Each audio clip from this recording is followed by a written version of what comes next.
సుదీర్ఘమైన చిత్ర పరిశ్రమ జర్నీ. చిత్ర పరిశ్రమలో పోరాటం చేసి అవమానాలు పొంది పరిశ్రమకి పెద్ద అయ్యాడు. దాసనారాయణ గారి అవమానాలంటే బిగిన్ డేస్లో అవమానాలు, పెరిగిన తర్వాత పగల పత్రికారు పుస్తకంలో రాశాను. రామారావు గారితో సాన్నిహిత్యం మీకు ఎలా ఉండేది సార్? రామారావు గారిని అక్కడ కూర్చోబెట్టి సెట్లో వచ్చిన తర్వాత కూడా ఏం చేస్తున్నారంటే ఆవేశం వచ్చి వాట్ కావచ్చు. రామారావు గారికి మీకు 1-to-1 బయటకు అనకుండా ఉండాల్సిందేమో అన్నారు. గబుక్కులు వచ్చేసింది అది. It's all right. ఎక్కువ సినిమాలు చేసింది నాగేశ్వరరావు గారితో కదా? నాకు ఒక ఈగో ఉండేదండి. నాగేశ్వరరావు రావు కదా క్యాల్కులేషన్. 20 సినిమాలు చేసిన దాసరి గారు, నాగేశ్వరరావు గారు చాలా సంవత్సరాలు మాట్లాడుకోలేదు. ఇవన్నీ మంచి విషయాలైతే చెప్పొచ్చు కానండి. ఎన్టీఆర్తో గొడవ వచ్చినప్పుడేమో సంయమనంగా ఉన్నాడు ఈయన. మెడ్రాస్ నుంచి వెళ్ళిన ఆర్టిస్టులతోనేమో ఈయన అడిగేవాడు, హైదరాబాద్ నుంచి వెళ్ళిన ఆర్టిస్టులనేమో ఆయన అడిగేవాడు. ఎందుకు అసలు గొడవ వచ్చింది వాళ్ళ దగ్గర? ఇలాగ కాలు మీద కాలేసి కూర్చుంటుందని నాగేశ్వరరావు ఫీల్ అయ్యాడు. ఇంత యారగెంట్గా బిహేవ్ చేస్తుంది ఆవిడ, అంచేత కొంతకాలం మన పవర్ చూపించాలి. శోభనబాబు గారు ఇట్లాంటి వాటికి అన్నిటికీ దూరం అనుకుంటారు కదా. నన్ను ముట్టుకోక నా మాలకాకెంత తన డబ్బు ఏంటి, తన లెక్కలేంటి, షూటింగ్లో కూడా లెక్కలేసుకునేవాడు ఆయన. మనిషిగా దాసనారాయణరావు గారు ఏంటి? ఆయన్ని ఎదటి వాళ్ళు నమ్మిన వాళ్ళు మోసం చేసే దానికి నేనే సాక్ష్యం. సో మీరు ఆయనతో గొడవపడ్డారా? అప్పుడప్పుడు డిఫరెన్స్ ఆఫ్ ఒపీనియన్ వచ్చేది. కోపం తగ్గించుకోవాలి చంద్రబాబు నాయుడు అంటే. బాగా చూసుకున్నారా ఆర్థికంగా కనుక అన్ని? ఆయన దగ్గర ఆర్థికం లేదండి, హార్దికం. నిజం చెప్పాలి, ఫ్రాంక్లీ స్పీక్. దాసరి గారికి చాలా మంది దగ్గర డబ్బులు ఉన్నాయి, వాళ్ళు ఇచ్చారో లేదు వెనక్కి. ఆయన దగ్గరికి వచ్చి ఎలా మాట్లాడితే మీరు తప్ప ఇతప్పరం మెరుగ్గా ఈ టైప్లో మాట్లాడేవాళ్ళు. తెలుగు ప్రేక్షకులు నమస్తే. ఈరోజు మనం ఒక విశిష్టమైన అతిథిని చెప్పుకోవాలి. ఎందుకంటే సుదీర్ఘమైన చలనచిత్ర పరిశ్రమలో సుదీర్ఘమైన జర్నీ ఉన్న వ్యక్తి నందం హరిశ్చంద్రరావు గారు ఉన్నారు. ఆయనతో మాట్లాడదాం. ఆయన ఒక బుక్ రాశారు దాసరి గారి గురించి. ఆయన జీవితం చాలా వరకు దాసరి గారితోనే గడిచింది. హరిశ్చంద్ర గారితో మాట్లాడదాం. సార్ నమస్తే. సార్ నమస్కారం అండి. ఎలా ఉన్నారు సార్? బాగున్నాను సార్. సుదీర్ఘమైన చిత్ర పరిశ్రమ జర్నీ, అలానే దాంతోపాటు ముఖ్యంగా మనం మాట్లాడుకోవాల్సింది గురువు గారితో, దాసనారాయణరావు గారితో సాన్నిహిత్యం. సుదీర్ఘమైన జర్నీ ఆలోచిస్తే ఎలా ఉంది? తృప్తికరంగానే ఉందండి. అయితే బికాస్ ఒక పోరాట యోధుడి దగ్గర పనిచేశాను నేను. దాసనారాయణరావు గారు ఒక పోరాట యోధుడే. చిత్ర పరిశ్రమలో పోరాటం చేసి అవమానాలు పొంది, అవమానాలు చాలా పొంది, అవకాశాలు అందిపుచ్చుకుని, అవకాశాలు తాను రాలేదండి, తన టాలెంట్ తోటి అందిపుచ్చుకుని పరిశ్రమకి పెద్ద అయ్యాడు. అది దాసనారాయణరావు గారి గురించి. బికాజ్ అక్కడి నుంచి వచ్చిందంటేనంటే ఒక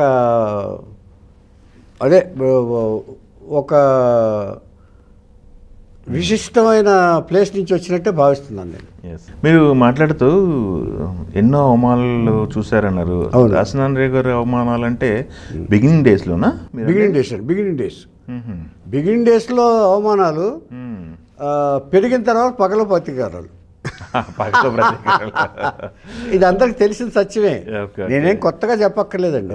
కాకపోతే ఏంటంటే ఇవాళ వీటి గురించి మాట్లాడుకోవాల్సిన అవసరం ఉంటుంది. ఎందుకంటే ఎవరు అలా ఉండకూడదని చెప్పడానికైనా మనం ప్రస్తావించాలి అంతే.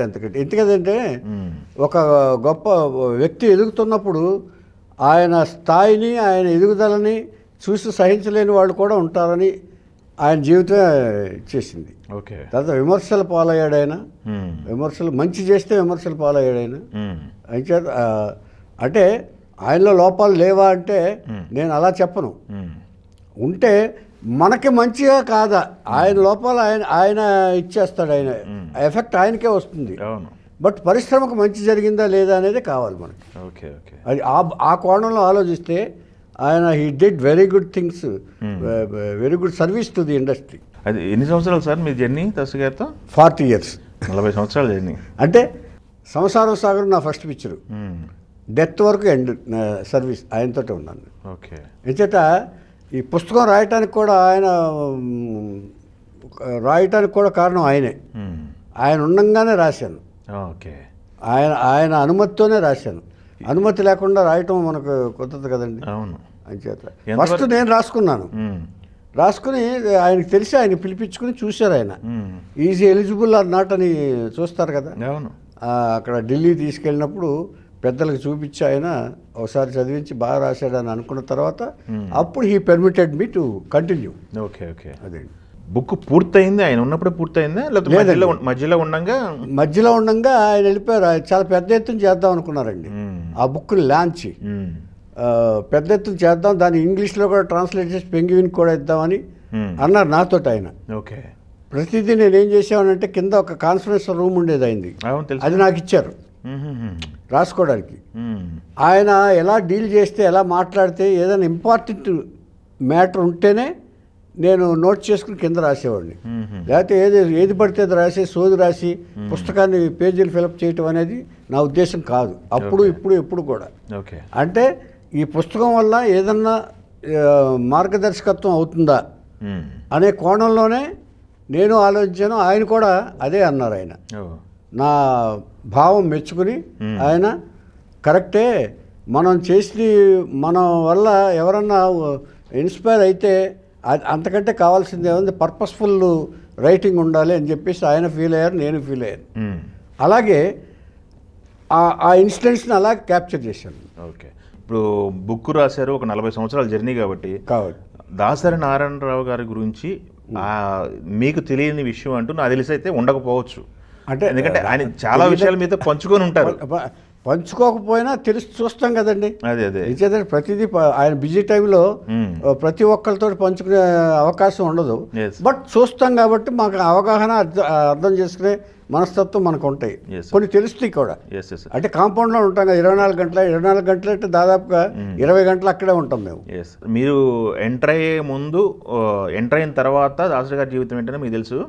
మీరు రాకముందు దాసరి గారి జీవితంలో చాలా అవమానాలు పడ్డారని మీరు రాకముందు కంటే కూడా వచ్చిన తర్వాతేనండి. రాకముందు ఆయన పొజిషను తెలుసు కాబట్టి ఆయన పేద కుటుంబం, తన పొజిషన్ ఏంటో తెలుసు, తను చదువుకుని కష్టపడితే తప్ప ఇచ్చేయలేదు. తన అభిరుచి ఏంటి నాటకాలు ఆడటం, నాటక రచన, ఇవన్నిటితో హ్యాపీగా ఉండేవాడు ఆయన. ఇచ్చేదంటే నాటకాలు రాసేటప్పుడు ఆయన చుట్టూ వాళ్ళు స్నేహితులు ఉండేవాళ్ళు. ఇచ్చేదంటే నాటకాలు ఉన్నప్పుడు జనరల్గా స్నేహితులు ఎక్కువ ఉంటారండి. ఎంచేత ఔత్సాహికులు, నటించడానికి ఉత్సాహపడేవాళ్ళు, వాళ్ళ క్యారెక్టర్స్ వేస్తూ ఆయన రాస్తూ అవసరం వచ్చినప్పుడు అలా రాస్తూ వాళ్ళతో రిహార్సల్ చేస్తూ హ్యాపీగానే ఉన్నాడు ఆయన. రాయల్ ఇచ్చేదంటే నాటకానికి రాజులాగా ఉన్నాడు. ఊరు రాజు. అదే ఒక ఆయన అనుకున్నాడు, ఒకప్పుడు అనుకున్నాడు ఆయన ఇండస్ట్రీకి వచ్చాక, ఓహో నేను అక్కడ రాజుని ఇక్కడ పాలేరు అవును అని అనుకున్న సందర్భం ఉందండి. అది నేను రాశాను, పుస్తకంలో రాశాను. ఏంటి ఏ సందర్భంలో అంత ఫీల్ అయ్యారు ఆయన? ఒరిజినల్గా ఆయన నాటకాల్లో చాలా పేరు పొందిన రచయిత. అవును. ఫస్ట్ 9వ ఏటనే నేను నా స్కూల్ అని రాసి నెహ్రూ గారు పంచవర్ష ప్రణాళికలో ఎవరినో రాస్తే దాన్ని నాటకం వేసి ఇలా నాటకాలు వేస్తూ చిల్లరకొట్టు చిట్టెమ్మలో కూడా ఆ క్యారెక్టర్ వేస్తూ ప్రచారం పొందారు. ఆయన ఎక్కడ బాధపడింది, ఆయన అంతటా ఆయన ఇండస్ట్రీకి రాలేదండి. He never wanted to come to cinema industry. రప్పించుకోబడ్డాడు ఆయన. వైవి కృష్ణ గారని అందం కోసం పందెం అనే సినిమా తీస్తూ ఈ చిల్లరకొట్టు చిట్టెమ్మ డ్రామాని ఆయన దీంట్లో రవీంద్ర భారతిలో చూసి అంటే కొత్త వాళ్ళని ఇంట్రడ్యూస్ చేద్దామని కమెడియన్స్ని. అప్పట్లో కమెడియన్స్ బాగా లోపంగా ఉండేది. అంటే పెద్ద వాళ్ళే ఉండేవాళ్ళు, పద్మనాభం, బాలకృష్ణ గారు వాళ్ళు ఉంటే ఈయన నచ్చి, ఈయన పర్సనాలిటీ టిపికల్గా ఉంటుంది కదా మాట క్యారెక్టర్. ఆ క్యారెక్టర్ చిల్లరకొట్టు చిట్టెమ్మ చూసిన తర్వాత ఇంప్రెస్ అయ్యి ఈయన రమ్మన్నారు. ఒక సినిమాలో వేషం ఉంది రమ్మన్నారు జనరల్గా. ఫస్ట్ రిజెక్ట్ చేశాడు ఆయన. ఆ తర్వాత రెండోసారి కూడా ఏదో డిస్ట్రిబ్యూషన్ కోసం వచ్చినప్పుడు మళ్ళీ ఆయన అడిగారు, ఆయన మీరు వస్తానన్నారు రాలేదు అని. అంటే వాళ్ళ కారణాలు ఏమైతే ఉండొచ్చు, ఒకవేళ బడ్జెట్ తగ్గుద్దను, అప్పట్లో బడ్జెట్ తగ్గి కొత్త వాళ్ళని ఇంట్రడ్యూస్ చేస్తే బడ్జెట్ తగ్గుద్దని అనుకోవచ్చు. అనేకమైన కారణాలు నిర్మాత పాయింట్ ఆఫ్ వ్యూలో ఉండొచ్చండి. అది మనం డిస్కస్ చేయక్కర్లేదు. అవును. అంటే వాళ్ళ మనసు మనకు తెలియదు కాబట్టి. అవునవును. ఏమండి, అప్పుడు ఈయన కూడబెట్టుకుని తీసుకువెళ్ళాడు, వెంట పెట్టుకుని తీసుకెళ్ళాడు ఈయన. ఇది పెద్ద విశేషం. ఓహో. ఎలా తీసుకెళ్ళాడు? ఫస్ట్ క్లాస్లో తీసుకెళ్ళాడు. అంటే ఔత్సాహికులందరూ జనరల్గా ఏం చేస్తారు, ఎక్కడైనా రూమ్ తీసుకుని మెడ్రాస్ వెళ్ళి రూమ్ తీసుకుని ఆఫీసుల చుట్టూ ప్రయత్నాలు చేస్తారు కదా, అది ఈయనకి రాలా. అక్కడ వరకు ఓకే, ఇక అక్కడి నుంచి స్టార్ట్ అయింది. 40 సంవత్సరాలు ఆయనతో జర్నీ, 150 సినిమాలు చేశారు ఆయన దర్శకుడు. ఆయన చేశారు దాదాపు అంటే మేము డైరెక్టర్స్ అయినా కూడా అక్కడికే వెళ్ళేవాళ్ళం. కాకపోతే సాయంత్రం. ఆయన సినీ ప్రస్థానం గురించి మనం మాట్లాడుకునే ముందు మనిషిగా దాసరి నారాయణరావు గారు ఏంటి, ఆయన ఎలా ఉండేవాళ్ళు, ఆయన రుచులేంటి, అభిరుచులు ఏంటి, అయిష్టాలు ఏంటి అని మాట్లాడుకోవాల్సి వస్తే ఆయన దాసరి గారి గురించి ఒక 2-3 ముక్కలు మీరేం చెప్తారు? వ్యక్తిగతంగానండి, ఒక మనిషిని అభిమానిస్తే పీక్ వరకు అభిమానిస్తారండి. ఆయన్ని ఎదటి వాళ్ళు నమ్మిన వాళ్ళు మోసం చేయాల్సిందే తప్ప ఆయన చెయ్యి విడిచిపెట్టడు. నంబర్ 1. ఓకే. దానికి నేనే సాక్ష్యం. ఒక ఇష్యూలో ఏదో గొడవ వస్తే నన్ను తీసేయచ్చు ఇమ్మీడియట్గా. మీరు ఆయనతో కూడా గొడవపడ్డారా? అభిప్రాయ భేదాలు కథా చర్చలు ఉన్నప్పుడు కానివ్వండి, లేకపోతే ఎవరన్నా ఏదైనా ఇష్యూ వచ్చింది, కాల్ షీట్లు ఇష్యూ వచ్చింది అనుకోండి, అప్పుడప్పుడు డిఫరెన్స్ ఆఫ్ ఒపీనియన్ వచ్చేది. ఆయన తలుచుకుంటే తీసేయచ్చు నన్ను. నేనేం పెద్ద లెక్క కాదు. మళ్ళా ఆయన దగ్గర రావడానికి చాలామంది కళ్ళ గంట ఉంటారు. బట్ ఆయన ఆ పని చేయలే. దాన్ని బట్టి చెప్తున్నాను నేను, ఎందుకంటే నా అనుభవం చెప్పాలి కాబట్టి. మందలించారా? ఏమన్నారు గొడవ పడితే? కోపం తగ్గించుకోవాలి చంద్రబాబు అనేవాడు అంతే. ఇది ఒక బిడ్డ. నాకు కోపం ఎక్కువ అండి అప్పట్లో, బిగినింగ్ డేస్లో. ఏదన్నా ఉంటే సహించేవాడిని కాదు. ఆర్టిస్ట్ అయినా సరే నేను ఎదిరించేవాడిని. ఇప్పుడు సపోజ్ ఒక ఆర్టిస్ట్, లేడీ ఆర్టిస్టు ఒకసారి ఆవిడ నేను వేసుకున్న కాస్ట్యూమ్ వేయకుండా, మీరు సెలెక్ట్ చేసిన కాస్ట్యూమ్ వేసుకోవాలి, అసిస్టెంట్ డైరెక్టర్ చెప్పింది వేసుకోవాలి కదా. ఆవిడ ఏం చేశారో తెలివిగా, వీళ్ళు ఆర్టిస్టులు ఏం చేస్తారంటే డైరెక్టర్ దగ్గరికి వెళ్ళి నేను మార్చుకుంటానంటే సరే, ఆయన ఏదో మూడ్లో ఉండి, షార్ట్ మూడ్లో ఉండి మార్చుకుంటారు. మార్చుకుంటే ఆవిడ వేరే డ్రెస్ వేసుకొచ్చేసి, అప్పుడు ఒకసారి నేను అటాక్ చేశాను. అదేంటి అలా ఎలా చేస్తారు మీరు? డైరెక్టర్ ఎవరు ఆర్టిస్ట్? జయచిత్ర గారా? ఆవిడ మీద అరిస్తారా? మరి ఆవిడ వచ్చి కంగారు పడింది. ఓకే. ఇలాంటి ఇన్సిడెంట్స్ అండి. అలాంటి చాలా జరుగుతూ ఉంటాయి. అప్పట్లో వీడు అసలు పనికిరాడు, వీడు డైరెక్టర్ కూడా కాడు అని నా మీద ఇదిగా ఉండేది. బట్ ఏంటంటే గురువు గారు అనే పెద్ద అండా గొడుగు ఉన్నా కాబట్టి నేను సర్వైవ్ అయ్యగలని నేను అనుకుంటున్నాను. నా వరకు ఇచ్చేత మిగతా వాళ్ళు కాదు. అంటే నేను ఒక ఆశ్రమ విద్యాభ్యాసంలాగా చేశానండి ఆయన దగ్గర. జనరల్గా ఏంటంటే వీళ్ళు కాకపోతే వాళ్ళు, వాళ్ళు కాకపోతే వాళ్ళు ఇంకొకళ్ళకి చేరిపోయి చేసేసి ఏదైనా చేయొచ్చు, ఎక్కడైనా చేయొచ్చు అనే సిద్ధాంతానికి నేను వ్యతిరేకిని. ఇచ్చేదంటే ఆయన ఎలాగో ఒక నమ్ముకున్న వాళ్ళని ఎలా కాపాడుకుంటారో, అలాగే నేను ఒక చోట చేరితే అక్కడ ఫుల్ ఫ్లెడ్జ్డ్గా మనం పనిచేయాలి, సిన్సియర్గా ఉండాలి, ఆనెస్ట్గా ఉండాలి అనేది నా బ్లడ్లో ఉందో లేకపోతే నా బ్రాటప్లో ఉందో అలా ఆలోచించి నేను ఆయన దగ్గరే ఉండిపోయాను. నేను ఎన్ని అవకాశాలు వచ్చినా బయట ఒకవేళ ఇది వచ్చినా కూడా నేను చేసేవాడు కాదు. ఒకవేళ ఏదన్నా సపోజ్ ఆయనతో ఎలా ఉండేదంటేనండి, ఒక కాల్ షీట్లు ఒక ఆర్టిస్ట్ కాల్ షీట్లు ఇచ్చారు, ఆయన ఇమ్మంట తర్వాత సపోజ్ మర్చిపోయి ఆయన ఇచ్చేస్తాం మనం, మర్చిపోయి ఎందుకు ఇచ్చామని అంటారు. సార్ మీరే కదా సార్ ఇమ్మన్నారు అంటాను నేను. ఇక ఇట్లాంటి అంటే దీనివల్ల ఏంటంటే ఒకసారి డైరెక్టర్ అనేకమైన మైండ్స్లో ఉంటాడు, మనం కూడా ఇచ్చేది. అంచేత ఆయన్ని తప్పట్టక్కర్లేదు, ఆయన మర్చిపోయి ఉండొచ్చు. 10 పిక్చర్లు చేసే మనిషి దగ్గర ఆ బ్రెయిన్ ఎలా ఉంటుంది అంటే ఇవన్నీ ఆలోచించాలి మనం ఒకరి దగ్గర పనిచేసేటప్పుడు. 40 సంవత్సరాలు గురుగారి దగ్గర పనిచేశారు. 40 సంవత్సరాలు మిమ్మల్ని బాగా చూసుకున్నారా? ఆర్థికంగా కనుక అన్ని బయటికి వెళ్తే ఎక్కువ సంపాదించుకుంటే? అంటే ఆర్థికం గురించి ఆయన దగ్గర ఆర్థికం లేదండి, ఆర్థికమే. అంతేనా? అంతే. ఆయన దగ్గర ఆర్థికంగా నిజం చెప్పాలి, ఫ్రాంక్లీ స్పీకింగ్ చెప్పండి, ఆర్థికంగా నేను ఎక్స్పెక్ట్ చేయలేదు. నేను అది కావాలి ఇది కావాలి నేను ఎప్పుడు ఆయన దగ్గర తీసుకోలేదు. చాలామంది అడ్వాంటేజ్ తీసుకున్నారు ఆయన దగ్గర పెరిగిన తర్వాత. Okay. But I never did that. ఎందుకంటేనండి నాకు ఒక స్వాభిమానం ఎక్కువ, ఆత్మాభిమానం ఎక్కువ. అడగటం అంటే ఇది ప్రతి వాళ్ళు ఏదో ఒక వంక చెప్పి తీసుకునేవాళ్ళు. చాలామంది అడ్వాంటేజ్ పొందారు నాకు తెలిసి. ఓకే. దాసరి గారి ఆస్తులు కూడా, ఆస్తుల విషయం కూడా ఒక టాపిక్ వచ్చేది కదా. దాసరి గారికి చాలా మంది దగ్గర డబ్బులు ఉన్నాయి, వాళ్ళు ఇచ్చారో లేదో వెనక్కి, చాలా ఇవన్నీ. అంటే ఒకటండి, ఆయన ఏంటంటేనండి 4 బోళా శంకరుడు కరెక్ట్గా చెప్పాలంటే ఇమ్మీడియట్గా అది తెలుసుకుని ఆయన దగ్గరికి వచ్చి ఎలా మాట్లాడితే మీరు తప్ప ఇతప్పరం మెరుంగా అని నారాయణుడు ప్రహ్లాదుడు ఇచ్చినట్టు ఈ టైప్లో మాట్లాడేవాళ్ళు. సినిమా ఆగిపోతుంది సార్, అది సాగిపోతుంది సార్, మీరే ఎలాగైనా దయ చూపించాలి సార్ అంటే ఫినిష్ ఇమ్మీడియట్గా ఆయన హెల్ప్ చేసేవాడు ఆయన. Super super. అంటే అలా ఉపయోగించుకున్న వాళ్ళు చాలామంది ఉన్నారండి. ఆయన ఆస్తుల్ని మిస్యూజ్ చేసిన వాళ్ళు చాలామంది ఉన్నారు.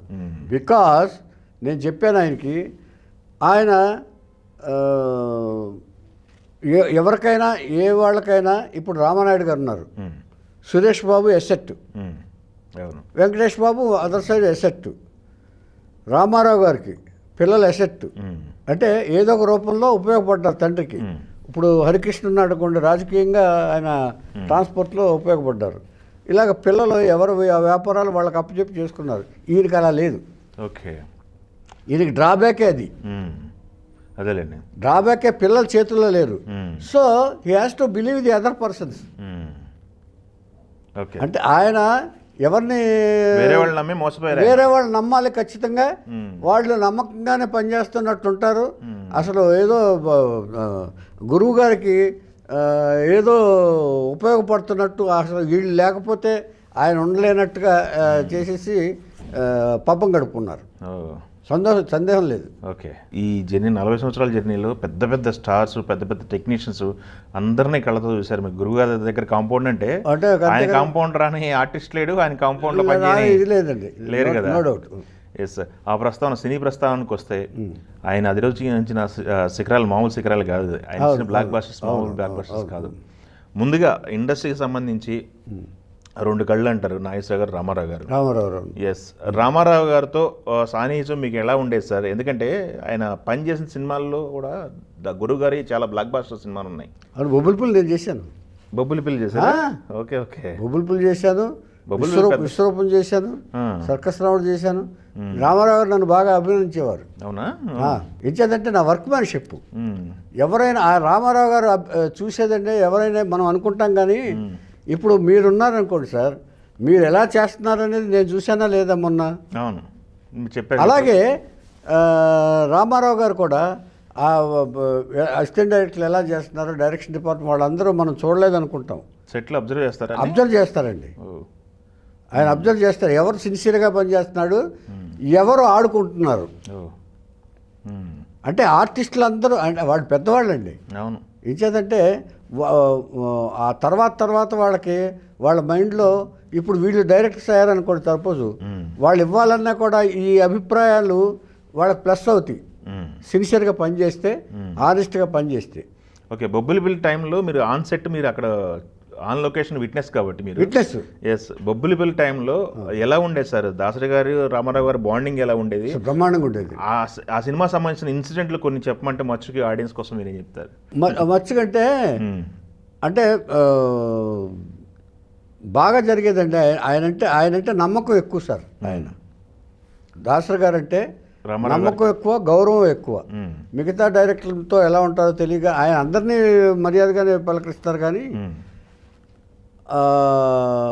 2 విషయాలు చెప్పాలంటే, ఒకటి క్లైమాక్స్ సీన్ జరుగుతున్నప్పుడు ఆయన చాలా ఎమోషనల్ అయ్యారు బాగా. అవునా? అంటే ముందు అంటే ఇన్స్పైర్ అయ్యారు బాగా. ముందు క్లైమాక్స్ సీన్ ఏం చేశారంటే, ఆయన గురువుగారికి ఏంటంటే ఇదివరకులాగా ఇంటి దగ్గర కూర్చొని రాయటం అలవాట్లేదండి. ఓకే. సెట్లో కూర్చొని రాశారు.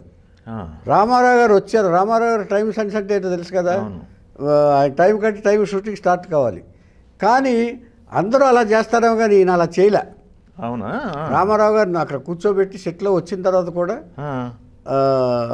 సీను రాయటం మొదలుపెట్టారు అక్కడ. ఏం చేద్దంటే ఆయన సెట్లోకి వచ్చి ఇన్స్పైర్ అవుతారు. గురువుగారి స్టైల్ ఆఫ్ రైటింగ్ ఏంటంటే చాలామంది ఎవరి చేతో రాయించి ఈయన చేస్తున్నారనే రోమర్స్ కూడా వచ్చినాయి. అది కాదు ఆయనది.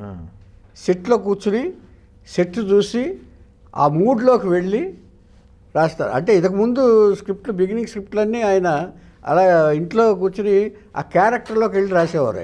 ఆయన స్టైల్ ఆఫ్ రైటింగ్ ఏంటంటే ఆ క్యారెక్టర్లు ఆయనగా మారి ఆ డైలాగులు మాట్లాడుకుంటూ రాసేవారు. మరి ఇప్పుడు ఖాళీ కూర్చోబెట్టి రామారావు గారు వచ్చారు. చాలా అందరూ చాలా ప్రొడ్యూసర్స్ అందరూ టెన్షన్ పడుతున్నారు.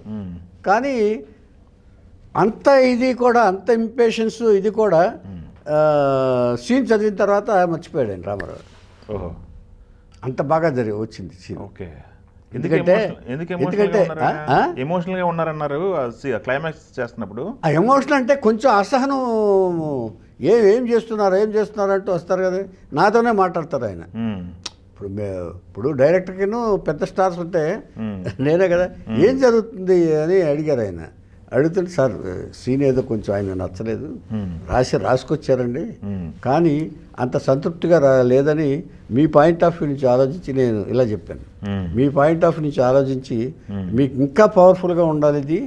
ఇంచేదంటే ఆర్మీ ఆఫీసర్ కదండి, ఆర్మీ ఆఫీస్ నుంచి సోషల్ సమాజ బాధ్యతతోటి మీరు వ్యవహరిస్తున్నారు కాబట్టి ఇంకా ఏదో పవర్ఫుల్గా ఉండాలి, రామారావు గారికి చాలదు అని మళ్ళీ రాయటం మొదలుపెట్టారండి అన్నాను. సాటిస్ఫై అయ్యాడు. ఓకే. అంటే అంతే. అందుకనే ఇప్పుడు నేను ఏమంటానంటేనండి, మా డైరెక్షన్ డిపార్ట్మెంట్ కూడా ఇద్దరు మనస్తత్వాలు అనుసరించి వాళ్ళ భావాలకు తగినట్టుగా కూడా ఆన్సర్ చెప్పాల్సిన అవసరం ఉంది. ఏమన్నా సీన్ రాస్తున్నారండి అని చెప్పామనుకోండి, ఫినిష్ అయిపోయింది.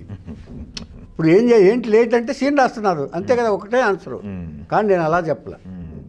అందుకని మనకి ఇదొక శిక్షణ అండి. అంటే మనం ఎలా బిహేవ్ చేయాలి, ఎలా చేయాలనేది ఒక ప్రాక్టీస్ డీల్ చేయాలి. ఇచ్చేదంటే ఒక అవగాహన ఉంటుందన్నమాట మనకి వాళ్ళకి. అది ఆ తర్వాత రెండోసారి చంద్రబాబు నాయుడు గారు మినిస్ట్రీ తీసేశారు, భవన వెంకటరావు గారు.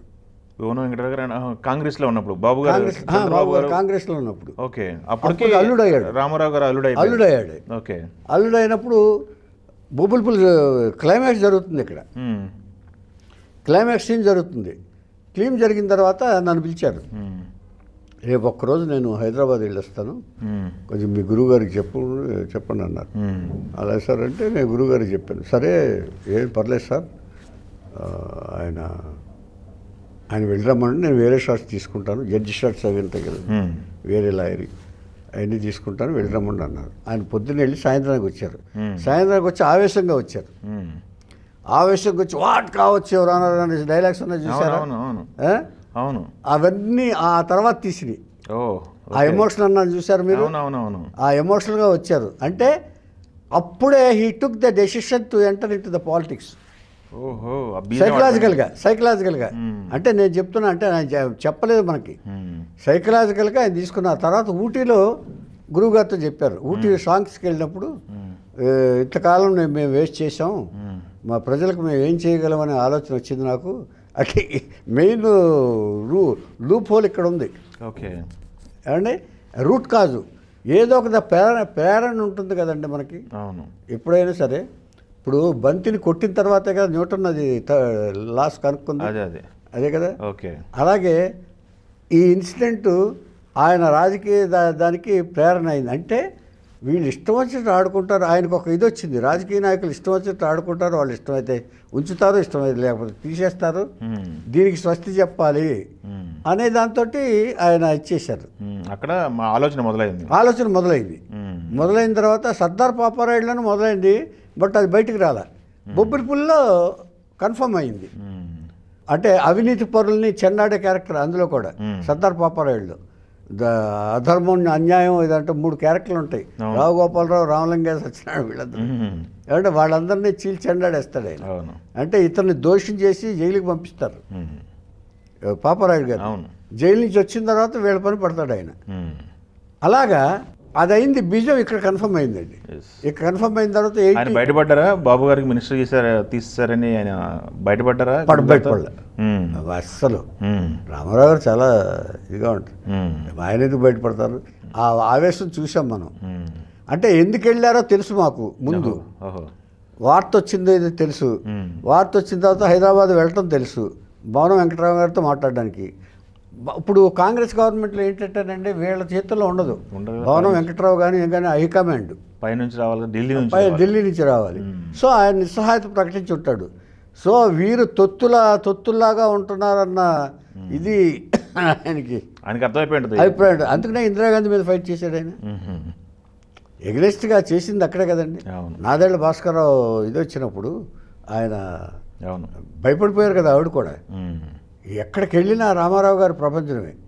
ఇందిరాగాంధీ గారు వచ్చినప్పుడు ఏంటయ్యా నువ్వు భలే పని చేసావు, ఆయన ఏదో తక్కువ అనుకున్నాను నేను అని చెప్పేసి ఇమ్మీడియట్గా రీకాల్ చేశారు ఆయన రామ్లాల్ గవర్నర్ని. అంచేత అలాంటి అంటే క్యారెక్టర్ రామారావు గారి పవర్ఫుల్ ఆనెస్టీ నిజాయితీ వల్లే ఆయన అది సాధించగలిగాడు. అంచేత ప్రతి రాజకీయ నాయకుడు నేర్చుకోవాల్సిన విషయం ఇది. ఇవాళ రాజకీయాలు ఎలా ఉన్నాయండి?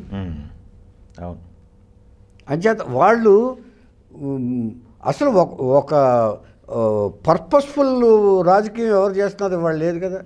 వాళ్ళు పర్సనల్ రాజకీయం చేస్తున్నారు తప్ప ప్రజలకు పర్పస్ నెరవేర్చే రాజకీయాలు అసలు ఎవరు చేయట్లేదు. రామారావు గారిది ఆన్ సెట్కి వచ్చేటప్పుడు రామారావు గారితో పాటు ఎవరెవరు ఉండేవాళ్ళు సార్? పిల్లలు ఎవరైనా వచ్చేవాళ్ళ సెట్లకి? ఎవ్వరు కుటుంబ సభ్యులు ఎవరు? మేకప్ మెన్, మేనేజరు, ఆయనకంటూ పర్సనల్ అంటే మన మేనేజరే ఆయనకుంటారు ఎప్పుడు కూడా. మన మేనేజర్ ఆయనకి ఏం కావాలో చూసుకోవడానికి ఒక మేనేజరు, కారు, ఆయన కారు మళ్ళీ 10 రోజులు షెడ్యూల్ అనుకోండి, 10 రోజులు మళ్ళీ ఆ కారు మళ్ళీ ఎవరు యూజ్ చేయడానికి వీలేదు. ఓకే, రామారావు గారి హయాంలోనే ఉండాలి ఆ డ్రైవరు. అది కారు పెట్టేస్తాడు ఓకే మొత్తం.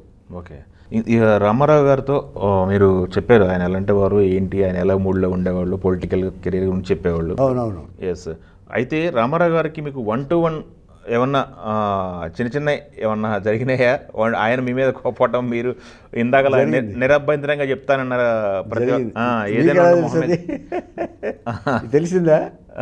అదే విన్నాను. ఎందుకలా, ఏం జరిగింది అసలు? బొబ్బిలిపుల్లిలోనే జరిగింది. బొబ్బిలిపుల్లిలో ఏం జరిగిందంటేనండి, ఆయన మహానుభావుడు, ఆయన గురించి నేనంతా ఆయన ముందు రష్ వస్తున్నారు. రష్ చూస్తే కెమెరామెన్ ఏమో కేఎస్ మణి అండి. ఆయన కన్నప్ప నచ్చాడు కానీ కేఎస్ మణి నచ్చలే ఆయనకి. కన్నప్ప అసిస్టెంటే కేఎస్ మణి. కన్నప్ప ఇదైన తర్వాత కొంచెం కేఎస్ మణి గారిని ఎంకరేజ్ చేశారు గురువు గారు. జనరల్గా కొత్త వాళ్ళని ఎంకరేజ్ చేస్తూ ఉంటారు కదండి. అన్ని సినిమాలకి కేఎస్ మణి చేస్తూ ఉన్నారు. బొబ్బిలిపుల్లికి కూడా పెట్టాడు ఆయన. పెట్టిన తర్వాత రష్ వస్తున్నాం మేమందరం కలిసి. గురువుగారు లేరు, గురువుగారు ఎప్పుడు ఉండేవారు కదా, బిజీగా ఉంటారు. రష్ వస్తుంటే నన్నే పంపించేవారు ఆయన. ఒక రిప్రజెంటేటివ్ కావాలిగా డైరెక్షన్ తరపుని, అసోసియేట్ డైరెక్టరే ఇదిగా ఉంటాడు ఆయన, రామారావు గారితో ఇదిగా ఉండేవాడు. వచ్చినప్పుడు ఆయన రష్ వస్తున్నారు, రష్ అయిపోయింది, చాలా ఇంపేషెంట్గా ఉన్నారు, అసహ్యంగా ఉన్నారు. సార్ ఏంటి సార్ అన్నాడు. He's the cameraman who has shown my shrunken eyes అన్నాడు ఆయన ఇంగ్లీష్లో. అంటే నా ఇది కళ్ళు ముడతలు పడ్డ కళ్ళను చూపించిన ఒకే ఒక కెమెరామెన్ ఇది డీ ఏదో అన్నాడు ఆయన. అంటే సరే సార్ మీరు డైరెక్టరే కదా, అది మీరు బయటకు అనకుండా ఉండాల్సిందేమో అన్నాను. గబుక్కుని వచ్చేసింది నాకు. అవును, నలుగురు ఉంటారు కదా, ఆయన వెనకాల కూడా ఉంటారు కదా. ఆయన ఉన్నప్పుడు అంటే కోపం వచ్చింది ఆయనకి. కోపం వచ్చి బయటకు వచ్చేసారు. బయట వచ్చి గురువుగారు లేరు. గురువుగారు లేకపోతే అక్కడ ఆయన ఏవిఎం దగ్గర ఎక్కడో ప్రొజెక్షన్ చూస్తున్నారు, వేరే ప్రొజెక్షన్. అప్పుడు గురువుగారు రామారావు గారు ఫోన్ చేసి హరిశ్చంద్రరావు ఇలాగ కామెంట్ చేశాడు నా మీద అన్నాడు. ఆయన ఏమన్నారంటే, హరిశ్చంద్రరావు జనరల్గా తప్పు చేయడానికి, తప్పు మాట్లాడండి, మాట్లాడితే ఏదైనా పాయింట్ ఉంటేనే మాట్లాడతాడు, కరెక్ట్గా మాట్లాడతాడు అన్నాడు. It's all right. ఓకే. ఆ తర్వాత సబ్సిడీ అయింది, ఆయన అర్థం చేసుకున్నాడు ఆయన. ఇప్పుడు ఆ ఒక్క తప్పు కూడా, ఆయన ఎదిరించిన ఒక్క తప్పు కూడా నా సిన్సియారిటీ కవర్ చేసేసింది, నా ఆనెస్టీ కవర్ చేసేసింది. తర్వాత మళ్ళీ బాగానే ఉన్నారా? అయ్యో సెటిల్ కనుక నేను డబ్బింగ్ చెప్పడానికి వెళ్తే ఆయన అప్పుడు పార్టీ పెట్టారు. భయపెడితే అందరికి పరిచయం చేశారు. బ్రదర్ హరికృష్ణ, ఈ నందం హరిశ్చంద్రరావు గారు, ఆయన దాసర్ గారి రైట్ హ్యాండ్. ఓకే. అంటూ పరిచయం చేశారు. తర్వాత నా పెన్ను తీసుకుని మేనిఫెస్టో రాశారు డబ్బింగ్ చెప్తుంటే. అసలు బ్రహ్మాండం. ఆయన ఇచ్చిన కాఫీ ఇచ్చిన ఒకే ఒక వ్యక్తి నేను, జీలకర్ర కాఫీ. అవునా? కాఫీలో జీలకర్ర? జీలకర్ర కాఫీ తాగుతాడు ఆయన. అవునా? వాటర్ను జీలకర్ర కాఫీ అనుకుంటా. సొంటి కాఫీను జీలకర్ర వాటర్. కాఫీ తాగుతారు బ్రదర్ అన్నారు. ఎవరిని ఆఫర్ చేయడు ఆయన. ఆయనకు ఒక నమ్మకం, రామారావు గారికి ఒక నమ్మకం, ఈ ప్రొడ్యూసర్లు ఎప్పుడు పెర్మనెంట్ కాదు, ఒక సినిమా చూస్తారు, సక్సెస్ అయితే ఉంటారు మనతోటి, లేకపోతే వెళ్ళిపోతారనే గాఢమైన నమ్మకం రామారావు గారికి. నాగేశ్వరరావు గారికి అలా కాదు. ఆయన ఎక్కడ పాతుకుపోతే అక్కడ పెర్మనెంట్ కన్సర్న్స్ ఆయనకు ఉంటాయి. రామారావు గారికి అలా ఉండవండి. రామారావు గారు ఎప్పుడు కూడా మళ్ళీ మొహాలు చూపించినట్టండి ఆయనకు అనుభవం. ఒక సినిమా ఫ్లాప్ అయితే మళ్ళీ దగ్గరికి వచ్చి, ఇప్పుడు రిలేషన్షిప్కిను సక్సెస్కి సంబంధం ఏముంది? అవును కదా. రిలేషన్షిప్ మెయింటైన్ చేస్తే వాళ్ళు కాకపోతే రేపు కాకపోతే ఎల్లుండి ఇదవుద్ది. ఇప్పుడు ఒక తప్పు జరిగినంత మాత్రాన ఫ్యామిలీని దూరం అయిపోతాం మనం. అదే కదా, ఫ్యామిలీ లాంటిది సినిమా అని ఆయన అభిప్రాయం. ఓకే. అంచేత వీళ్ళని ఎప్పుడు కూడా స్పేర్ చేయకూడదని అనుకునేవాడు ఆయన, రామారావు గారు. ఓకే. ఆయన అభిప్రాయం. తర్వాత ఒకసారి విఎంసి దొరస్వామిరాజు గారు ఇలాంటి జరిగింది, ఇన్సిడెంట్ జరిగింది. అప్పుడు దొరస్వామిరాజు గారు ఈయన సినిమా డిస్ట్రిబ్యూట్ చేశాడు, ఏదో ఒక సినిమా.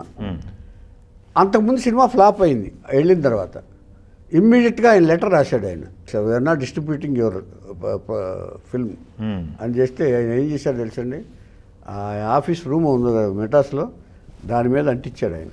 చూడండి బ్రదర్, రామారావు గారు ఆఫీస్లో ఆ లెటర్ అంటించారా? ఆ లెటర్ అంటించాడు ఆయన, నాతో చూపించాడు ఆయన నాకు. చూడండి బ్రదర్, ఇలా ఉంటారు వీళ్ళు, వీళ్ళు ఏమనాలి, ఏం పర్వాలేదు, ఇట్స్ ఆల్ రైట్ బ్రదర్, మనకేం పర్వాలేదు, పదండి వెళ్దాం అన్న. తర్వాత ఒకసారి మేము పర్చేజింగ్కి వెళ్ళాం. నా అదృష్టం జరిగింది అది. పర్చేజింగ్ గురువు గారు, నేను, రామారావు గారు, కాస్ట్యూమరు రామారావు గారు వెళ్ళాం. ఎక్కడో ఎబిట్స్లో షాపుకి తీసుకెళ్ళాడు ఆయన. నన్ను పిలిచి, బ్రదర్ వీళ్ళు మనకి 10% కంటే 5% ఎక్కువ ఇస్తారు, మీరు వదిలిపెట్టకండి అంటే అంత నిజాయితీగా ఉండేవాడండి ఆయన. బ్రదర్ మనం ఏమన్నా తాగుదామా అన్నారు ఆయన. తాగుదంటే నేను తాగుదాం సార్ ఏం తెప్పించారు? ఫాలుడా ఏదో ఉంది, అది mixed fruit juice. Okay okay. అది ఓకే. కొంతసేపు మళ్ళీ చేసిన తర్వాత మళ్ళీ తాగుదామా బ్రదర్ అన్నారు ఆయన. మహానుభావుడు, ఆయన ద్వారా అది తాగాం. అయితే ఇప్పుడు రామారావు గారేమో టీడీపీ పార్టీ, తెలుగుదేశం పెట్టారు, దాసనారాయణరావు గారు కాంగ్రెస్. మరి వీళ్ళ మధ్య అభిప్రాయ భేదాలు, దాని తర్వాత పార్టీలు పెట్టి విమర్శలు, ప్రతి మనస్పర్ధలు లేవు కానండి. ఈయన ప్రచారం చేసినా, ఎగ్నిస్ట్గా ప్రచారం చేసినా రామారావు గారు అదే గొప్పతనం అండి. రామారావు గారు గొప్పతనం ఏంటంటే, ఆయనకు అధికారం ఉన్నా, ఈయన వల్ల ఇది చేసినా, ప్రచారం చేసినా కూడా, ఏదైనా ఎఫెక్ట్ వచ్చినా కూడా ఆయన రియాక్ట్ అయ్యేవాడు కాదండి రామారావు గారు. ఆయన గొప్పతనం అది. ఓకే. యాంటీకి ప్రచారం అయితే చేశారు కదా దాస్ గారు, కాంగ్రెస్ ప్రచారం చేశారు, ప్రచారం కూడా విమర్శ చేయాల్సి వచ్చింది. అయినా కూడా ఆయన ఫీల్ అవ్వాలి, అదేం లేదు. ఓకే. దీనికి కారణం ఏంటంటేనండి, ఒకళ్ళంటే ఒకళ్ళకి గౌరవం అండి. తర్వాత పెద్దవాళ్ళు అండి అంత ఇమ్మీడియట్గా బయటపడిపోరండి ఇప్పట్లాగా. ఇప్పుడున్న నాయకులు ఉన్నారు చూసారు, అప్పుడు వాళ్ళ బయటపడరండి. ఇంకేదంటే ఒక రామారావు గారు అంటే నిజమైన ప్రజలకి సంక్షేమం కోరి, నిజంగా సేవ చేయకోరి వచ్చిన మహానుభావుడు ఆయన. సార్, ఇప్పుడు దాసనారాయణరావు గారి కెరీర్లో 150 సినిమాల్లో ఎక్కువ సినిమాలు చేసింది నాగేశ్వరరావు గారితో కదా? నాగేశ్వరరావుతో 20 సినిమాలు చేశారు. 20 సినిమాలు చేశారు. ఓకే. నాగేశ్వరరావు గారి కంటే ఎక్కువ సినిమాలు చేసిన వాళ్ళు ఉన్నారా దాసరి గారి కాంబినేషన్లో? లేదు కదా? ఏ లేదు, ఈ మురళీమోహన్ వీళ్ళందరూ ప్రతి దాంట్లో మోహన్ బాబు ఉంటాడు. మోహన్ బాబు ఒకడు ఉంటాడు. అంటే ఏదో దాంట్లో ఏదో క్యారెక్టర్. రామారావు అదే ఇక్కడ ఈ గురువుగారిలో ఏంటంటే ఒకటి లింక్ అయితే ఇక దాన్ని ఎక్కడికో తీసుకెళ్ళిపోతారు ఆయన. పాత్రత అపాత్రత కూడా ఆలోచించరు ఆయన. వీళ్ళు మనతోటి సిన్సియర్గా ఉన్నారా లేదా అని కూడా ఆలోచన ఆయనకు ఉండదు. అక్కడ కాళ్ళ దగ్గర కూర్చుంటే ఇంతే సంగతులు అయిపోయింది. అడ్వాంటేజ్ తీసుకున్న వాళ్ళు చాలామంది ఉన్నారు సార్. ఆయన బోళాతనాన్ని అడ్వాంటేజ్ తీసుకునే వాళ్ళు, లాభం పొందిన వాళ్ళు, సిన్సియర్గా పనిచేశారంటే మాత్రం నేను ఒప్పుకోను సార్. నాగేశ్వరరావు గారి సినిమాలకి మీరు ఎన్ని సినిమాలు పనిచేసేసారు? రామారావు గారికి 4 సినిమాలు పనిచేశానన్నారు. దాంట్లో నాగేశ్వరరావు గారితో ఎక్కువ చేయలేదు సార్ నేను. యూనిట్ మీకు పడేది? మాకు పడేది కదా. నాకు ఇప్పుడు రఫ్ యాక్షన్ ఈ సినిమాలు పడేది. యాక్షన్ సినిమాలు వచ్చినప్పుడు మిమ్మల్ని పంపించేవాళ్ళు. యాక్షన్ కటకటాల రుద్రయ్య, కృష్ణరాజు గారితో, రంగున్నౌడి, ఇవన్నీ ఈ షెడ్యూల్స్ బాగా ఇది ఉండాలి. తర్వాత విశ్వనాథ నాయకుడు లాంటి సినిమాలు, ఇవన్నీ నేను అంటే వాటికి ఎగ్జిక్యూషన్ మోస్ట్ ఇంపార్టెంట్ అండి కొంచెం. అందుకని దానికి సాఫ్ట్ సినిమాలకి వేయలే నేను. నన్ను వేసేవారు కాదు. నాగేశ్వరరావు గారు అన్ని సాఫ్ట్ సినిమాలు కదండి. ఎక్కువ చేయలేదు కానీ అసలు అయితే పరిచయం ఉంది. పరిచయం లేకపోవటం ఏంటి? నాగేశ్వరరావు గారు నాకు ఒక ఈగో ఉండేదండి, ఎవరికి నా పేరు చెప్పకూడదని. ఓహో. నేను ఆర్టిస్టుల దగ్గరికి ఎవరికి వెళ్ళి నేను ఇలాగ అసిస్టెంట్ డైరెక్టర్ అండి, నా పేరు నందం హరిశ్చంద్రరావు అండి అని చెప్పేవాడు కాదు. వాళ్ళంతటా వాళ్ళు తెలుసు. రామారావు గారు కూడా ఆయనంతటా ఆయన తెలుసుకునే పిలిచారు, బ్రదర్ హరిశ్చంద్రరావు అని. నాగేశ్వరరావు గారు కూడా ఆ కుర్రాడు పేరేంటని చెప్పి అడిగి తెలుసుకుని నన్ను పిలిచారు ఆయన దగ్గర. ఆయన ఎలా ఉండేవాళ్ళు? ఇప్పుడు రామారావు గారి కంటే ఒక స్టైల్ ఉంది, ఆయన వస్తే పిండ్ ఆఫ్ సైలెన్స్ సెట్ అని మాట్లాడుకునేవాళ్ళు. నాగేశ్వరరావు గారు ఏం లేదండి, ఎక్కువ అబ్జర్వేషన్ అండి. సెట్లో వస్తే ఎవరెవరు ఏంటనేది బాగా అబ్జర్వ్ చేసేవాళ్ళు ఆయన. ఇచ్చేదంటే ఎవరితో ఎలా అంటే ఆయన ఎవరితో మాట్లాడాలి, నేను ఎవరితో మాట్లాడకూడదని ఒక అంచనా వేసుకునేవాడు ఆయన. ఇప్పుడు గురువుగారు అంటే ఒక బ్లైండ్ ఇది నమ్మకం అంతే కదా. గురువుగారు తర్వాత ఎవరితో నేను మాట్లాడాలనేది ఒక అంచనా వేసుకుని ఆయన బిహేవ్ చేసేవారు. అంటే క్యాల్కులేటెడ్ బ్రెయిన్ అయింది. ఈయన అనుకుంటే ఇట్స్ ఆల్ రైట్ అంటూ కౌగిలించుకునే రకం ఈయన రామారావు గారు. నాగేశ్వరరావు రావు కదా, క్యాల్కులేషన్ ఎక్కువ. ఆయనతో మీరు జర్నీ ఎలా ఉండేది? ఆయనతో పరిచయం బాగానే ఉందన్నారు కదా, ఇంత సినిమా చేయకపోయినా కానీ పరిచయం ఉంది. ఆయన నా అభిప్రాయాన్ని గౌరవించేవాడు నాగేశ్వరరావు. ఓకే, నువ్వు చెప్తే కరెక్ట్ అయ్యా, ఈ సినిమా ఎలా అర్థం చెప్పు అనేవాడు ఆయన. అవునా? ఓకే. ఫోన్ చేశారు కూడా ఒకసారి ఆయన నాకు. ఏ సినిమా అంటే? మన ఇది ఊరంతా సంక్రాంతి ఒకటి చేసాం. ఒకటి ఊరంతా సంక్రాంతి చేసినప్పుడు ఆయన డౌట్ వచ్చింది ఒకటి. అవునా? పర్లేదు సార్ అన్నాను అంతే. Okay okay. అయితే 20 సినిమాలు చేసిన దాసరి గారు, నాగేశ్వరరావు గారు ఒకనొక టైంలో చాలా సంవత్సరాలు మాట్లాడుకోలేదు. అంటే పక్కన వాళ్ళండి. ఇప్పుడు స్టూడియో మొత్తం బిజీ. అన్నపూర్ణ స్టూడియోలో దాసరి గారి షూటింగ్లు ఎక్కువ జరిగాయి అన్న సందర్భం నుంచి అంటే ఆయన నాగేశ్వరరావు అభిమాని సార్ దాసనారాయణ గారు. అదే ఆయన చెప్పాలంటే ఆ స్టేజ్ నుంచి అన్నపూర్ణ స్టూడియోలో అడుగు పెట్టను దాసరి గారు అన్నారనో, లేకపోతే నా స్టూడియోలో అడుగు పెట్టద్దు నేను అన్నారనో ఒకటి నడిచింది కదా. నడిచింది అసలు నాగేశ్వరరావు నడిచింది. నాగేశ్వరరావు అన్నారు, నాగేశ్వరరావు గారు అన్నారా స్టూడియోలో అడుగు అంటే ఒక ఇష్యూలో వీళ్ళకి ఇది వచ్చిందండి. ఆయన సినిమా తీసినప్పుడు అరుణ్ కుమార్ తోటి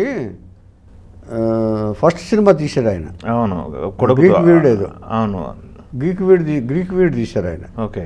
గ్రీక్ వీడ్ తీసినప్పుడు కొంత బాకీ పడ్డాడు ఈయన. అప్పట్లో ఉదయం పెట్టి ఈయన ఫైనాన్షియల్గా చాలా ఇబ్బందులు పడుతున్నాడు ఆయన. ఉదయం పత్రిక వల్ల ఆయన ఫైనాన్షియల్గా చిల్లుకొండ ఉంది చూసారా పత్రిక అంటే. పైగా రామోజీలాగా ప్లాన్డ్గా చేయలే ఆయన, ఒక ఆవేశంతో చేసిన పత్రిక ఉదయం. ఎప్పుడైనా సరే టేక్ ఆఫ్, ఎప్పుడైనా సరే మన ప్రయాణం ఎప్పుడు కూడా. ఎందుకు అంత ఆవేశం వచ్చింది గురుగారిది? చెప్తా. ఈ ఒక అడుగుతోనే స్టార్ట్ కావాలండి ఎప్పుడైనా సరే. కానీ ఆయన ఫస్టే 100 అడుగులు ఇస్తాడు. పేపర్కి అది కరెక్ట్ కాదు. ఇన్వెస్ట్మెంట్ అంటే వాళ్ళంతా చాలా ప్లాన్డ్గా. రామోజీ గారు ఏం చేశారంటే ఒక 11,000 సర్క్యులేషన్తో స్టార్ట్ చేశారు ఆయన. గ్రాడ్యువల్గా పెరిగింది అది. ఈయన అలా కాదు, ఏకంగా 2 లక్షలు అంటే దాని ఇన్వెస్ట్మెంట్ ఎంతండి. తర్వాత పేపర్ అంటే అప్పులు ఎక్కువ వాళ్ళ జనాలకు వేసిన తర్వాత పంపిస్తారు వాళ్ళు ఏజెంట్ల దగ్గరికి. పేపర్ ఏజెంట్స్ దగ్గరికి ముందు పేపర్ ఇన్వెస్ట్మెంట్ చేసేయాలి ముందు, అవును, డబ్బులు రావు. 1 month అయిపోయిన తర్వాత అయిపోయిన తర్వాత బిల్లులు కడతారు. ఈ డ్రాబ్యాక్స్ చాలా ఉన్నాయి. తర్వాత వ్యాస్ట్ ఇది, ఈయనకేమో ఎడ్యుకేషన్ స్టాఫ్ కరెక్ట్ అయిన వాళ్ళు లేరు. ఇచ్చేదంటే ఎంత వస్తే అంత అందిపుచ్చుకుందాం అనేవాళ్ళే తప్ప ఈయనకి పెర్ఫెక్ట్ లాస్ ఏంటి, విపరీతమైన లాసు, అసలు భయంకరమైన లాసు. తీసుకొచ్చి పెట్టడమే తప్ప ఇన్కమ్ లేదు, ఇన్ఫ్లో లేదు, అవుట్ఫ్లోయే. అదే టైంలో కొడుకుతో సినిమా అప్పుడు కొంచెం ఇబ్బంది పడి కొంచెం తర్వాత ఇస్తానంటే అప్పటికి మేనేజ్మెంట్ మారింది ఈ చేతిలోంచి. ఓకే, నాగేశ్వర గారి దగ్గర నుంచి మేనేజ్మెంట్ ఈ సుప్రియ వీళ్ళ పిల్లల చేతిలోకి వచ్చేసింది. పిల్లల చేతిలోకి వచ్చేసేటప్పటికి వాళ్ళు కట్టాల్సిందే అన్నారు. బిల్ కడితే తప్ప మేము రిలీజ్ లెటర్ అంచేత రిలీజ్కి ఉన్నారని ఈయన హర్ట్ అయ్యాడు. హర్ట్ ఏదో మాట్లాడుకుంటారు కదా, ఈ మాటలు అక్కడికి వెళ్ళేటప్పటికి ఇంకో విధంగా మారుతాయి. ఓకే, పర్సంటేజ్ మారిపోతుంది. డోసేజ్ పెంచుతుంటారు. పెంచేటప్పటికి ఆయన ఇంకేదో అంటే ఇక్కడ ఇంకేదో పెట్టారు, మోసుకొచ్చేసారు. ఇదే ఎక్కువ జరిగింది వాళ్ళిద్దరి మధ్య జరిగింది ఇదే మాటల మొత్తం. ఆ తర్వాత క్యాస్ట్ కూడా తీసుకొచ్చారు అప్పుడు. అందుకని ఇవన్నీ డిస్టార్షన్ మనం నోటితో చెప్పకూడదండి. ఇవన్నీ మంచి విషయాలు అయితే చెప్పొచ్చు కానండి, ఇవి చెప్పకూడదు, చేయకూడదు, ఇలాంటివి చేయకూడదు అని చెప్పాలి తప్ప మన ప్రజలకి చెప్పుడు మాటలు వినకూడదు. ఖచ్చితంగా వాడు చెప్పేది కరెక్టా కాదని విశ్లేషణ చేసుకోగలిగిన ఇది వీళ్ళకు ఉండాలి. వీళ్ళ బిజీ టైంలో అది ఆలోచించరు. అక్కడ వాళ్ళిద్దరికి బాగా తర్వాత నాగేశ్వరరావు గారికి ఉన్న ఆలోచించేంత ప్రశాంతత ఇది లేదు. బికాజ్ ఈయన ఎందుకంటే నంబర్ ఆఫ్ ఆయన ఒకటే యాక్టింగ్ ఒకటే, ఆయన ఆలోచిస్తాడు. కానీ ఈయన అలా కాదు కదా, ఈ డిఫరెంట్ ఇవి మైండ్స్ తోటి ఉండి డిస్టర్బ్ అయ్యి ఒకళ్ళు అనుకుని తర్వాత ఇచ్చేసి. బట్ ఈయన పెర్మనెంట్ విరోధం ఎప్పుడు పెట్టుకోలే ఎవరితో. ఇమ్మీడియట్గా మింగిల్ అయిపోయాడు ఈయన, కాంప్రమైజ్ అయిపోతాడు ఈయన, పెర్మనెంట్గా పెట్టుకోడు ఆయన. అక్కడ ఇప్పుడు పేపర్ పెట్టారు, ఆవేశంగా పేపర్ పెట్టారన్న, అది ఎందుకు వచ్చింది అసలు ఆవేశంగా పేపర్ పెట్టాలంటున్నాయి? అది కూడా మీలాంటి జర్నలిస్టే కారణం. అవునా? కొంపెల్ల విశ్వం అని పేరు విని ఉంటారు. విన్నాను. కొంపెల్ల విశ్వం అనేది సితార్లో అదే దీంట్లో చేసేవాడు, ఈనాడులో సితార ప్రాప్తి చేసేవాడు. చేసినప్పుడు అతనికి రైటింగ్ ఇది ఉందండి, పాటలు రాస్తాడు. పాటలు రాస్తాడంటే గురుగారి దగ్గర జనరల్గా వస్తారు కదండి. అలా గంగాధర శాస్త్రి కూడా అలాగే వచ్చాడు, ఆయన పాటలు పాడించాడు ఆయన గురుగారు. గంగాధర శాస్త్రి భగవద్గీతకు ముందు గురువుగారి దగ్గర పాడటానికి వచ్చాడు. ఆయన గురువుగారితో ఉన్నాడు ఇష్టార్లో పనిచేసేటప్పుడు కూడా, ఆయన ఈనాడులో పనిచేసాడు. ఆయన పాటలు రాస్తానన్నాడు, సరే ఇస్తానన్నాడు. సరే అది మేనేజ్మెంట్కి చెప్పాలంటే ఈ టీవీలో చేసినప్పుడు మీకు తెలిసే ఉంటుంది, అది మేనేజ్మెంట్కి ఇన్ఫార్మ్ చేయాలంటే ఏదైనా అదర్ జాబ్ చేసినప్పుడు అది చెప్పలా. భార్య పేరు మీద రాశాడు పాట ఒకటి, జ్యోతిర్మయ్య ఏదో పేరు ఉంది ఆవిడది, ఆవిడ పేరు మీద రాశారు. దీనికి గాను ఏం చేశాడంటే ఆయన కాంపెన్సేషన్గా ఏ డే విత్ దాసరి అని చెప్పేసి ఒక 2.5 పేజీలు కేటాయించారు సితార్లో. 2.5 pages. Who are you to provide 2.5 pages to a single person అని చెప్పి క్వశ్చన్ వచ్చింది అక్కడ. చెప్తారు కదా రామోజీరావు గారికి, ఈయన దాసరి గారికి ఏం చేశారని మొత్తం విషయాలన్నీ రామోజీరావు గారికి వెళ్ళింది. ఎందుకు why did you write that much article అని చెప్పి ఆయన అడిగాడు. అడిగితే ఆయన రాయాలి కాబట్టి రాశానండి, ఆయన బిజీగా ఉంది కాబట్టి విషయం ఉంది కాబట్టి రాశానండి అన్నాడు. అయితే విషయం ఉండేది నువ్వు ఆ తర్వాత చూసుకో అని చెప్పేసి ఆయన పంపించేశారు. పంపించేసిన తర్వాత అంటే అది ఒకటే కారణం కాదండి, ఆయనకి ఎప్పటి నుంచో గురువు గారికి ఎప్పటి నుంచి జర్నలిస్టిక్ మైండ్ గురువు గారిది ఎప్పుడు కూడా ఏదో ఒకటి కొత్తగా చెప్పాలనే తాపత్రయం ఆయనకు ఉండేది. ప్రజల్లో ఆ మీడియా పవర్ ఏంటో ఆయనకు తెలిసినవాడు. ఆ మీడియా పవర్ ఏంటో తెలిసిన బట్టి బిగినింగ్ నుంచి ఆయనకి ఒక ఇప్పుడు ఈనాడు పెట్టిన తర్వాత ఈనాడే ఇన్స్పిరేషన్ ఆయనకి. ఈనాడు పెట్టిన తను కూడా ఒక పేపర్ పెట్టాలి. వీళ్ళిద్దరు ఫ్రెండ్స్ కూడా రామోజీరావు గారు దాసనారాయణ గారు ఫ్రెండ్స్. హైదరాబాద్ వచ్చినప్పుడు వాళ్ళు ఇంటికి వెళ్ళి భోంచేసి వచ్చేవాడు ఈయన. కానీ మధ్యలో వాళ్ళిద్దరు కూడా చెడిపోయింది కదా చాలా రోజులు. వాళ్ళిద్దరు కూడా చెడిపోయింది, వాళ్ళిద్దరు చెడిపోయింది. అది వేరే కదా. ఓకే ఏమండి. ఓకే. ఈ అయిన తర్వాత ఇప్పుడు ఆయనకి ఎలాగ మైండ్లో ఉంది కదా, సర్లే నువ్వు ఉద్యోగం పోతే ఏముందిలే, నువ్వు ఇక్కడ ఉంటా ఉండు, నేను పేపర్ పెడతాను ఎలాగో దాంట్లో చేద్ది కానీ అని చెప్పి ఆయన అప్పటికో డెసిషన్ తీసుకున్నారు. ఆ తర్వాత దాన్ని స్టార్ట్ అయ్యి ఇంత ఒట్టుడింతగా చేసి ఉదయం పేపర్ పెట్టేశారు. ఉదయం పేపర్ పెట్టి ఏబీకే ప్రసాద్ కూడా ఈనాడు నుంచే వచ్చేసాడు. ఆయన ఇక్కడ చేరాడు. ఇప్పుడు ఇవన్నీ కలిసి వాళ్ళ మైండ్స్ ఎలా ఉంటాయి? అంటే ఇప్పుడు నీతులు చెప్పే విధానాలు కాదండి, మైండ్లో వేరుగా ఉంటుంది, పైకి మాట్లాడేది వీలుగా ఉంటుంది. ఈ పెద్దవాళ్ళందరూ ఇంక్లూడింగ్ ఎవరైనా సరే. ఏమండి, అప్పట్లో అసలు ఏదో సమన్యాయంలాగా సమున్నత న్యాయంలాగా మాట్లాడతారు కానీ మైండ్లో వేరే ఉంటుంది. వీడిని ఎలా దెబ్బ కొట్టాలి ఇదన్నది. ఆ కార్యక్రమంలో ఆ విషయాలన్నీ జరిగినాయి. ఉదయం పేపర్ డిస్టర్బ్ అయిపోయింది ఓవరాల్. ఏంటంటే బికాజ్ ఈ ఫైనాన్షియల్ ఇది లేకపోతే పేపర్ నడపలేరండి. అంటే రోజు పెట్టాల్సిందే పెట్టుబడి. నాగేశ్వరరావు గారితో అది ఇంకంతే, అంత సన్ముఖంగా అయితే లేదండి. ఇక ఆయన అన్నపూర్ణ పోయినప్పుడు ఈయన వెళ్ళారు కానీ పద్మ గారు పోయినప్పుడు ఆయన రాల.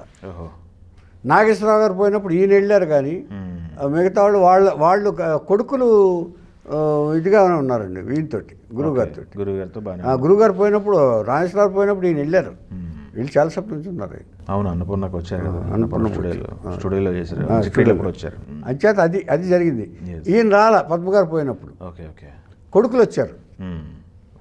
నాగార్జున వెంకట బొక్కే తీసుకుని వచ్చారు. సో ఇలాగా అంటే ఒకసారి డిఫరెన్స్ ఆఫ్ ఒపీనియన్ వచ్చిన తర్వాత కలపడానికి చాలామంది ట్రై చేశారు. ఈ వంశీ రామరాజు వీళ్ళందరూ ట్రై చేశారు కానీ ఆయన కొంచెం దిగల, నాగేశ్వరరావు గారు దిగల. ఎందుకనో అంటే బాగా హర్ట్ అయినట్టున్నాడు ఆయన. మరి అంటే మోసిన వాళ్ళు అలా మోసారు. అంటే ఇది ఒరిజినల్ ఇది కాదండి. కాస్త నాగేశ్వరరావు గారు కూడా ఆలోచించుంటే తెలిసిపోయేది. ఎన్టీఆర్తో గొడవ వచ్చినప్పుడేమో సంయమనంగా ఉన్నాడు ఈయన, ఎవరు నాగేశ్వరరావు గారు.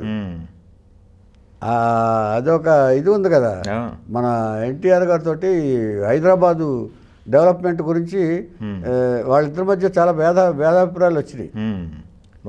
వచ్చినప్పుడు అంటే నాగేశ్వరరావు ఒక్కడైనా ఇంక మేము పరిశ్రమ పనికిరామని రామారావు ఫీల్ అయిన సందర్భాలు ఉన్నాయి.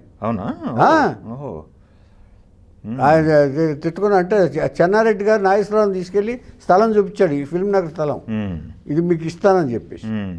అప్పుడు ఇక్కడి నుంచి వెళ్ళిన ఒక ఆర్టిస్టు ని అడిగాడు, ఏంటి అక్కడికి వెళ్ళారంట మీరు స్థలం అంటే, నాకేం సంబంధం లేదా, నాగేశ్వరరావు ఒక్కడేనా అన్నాడు.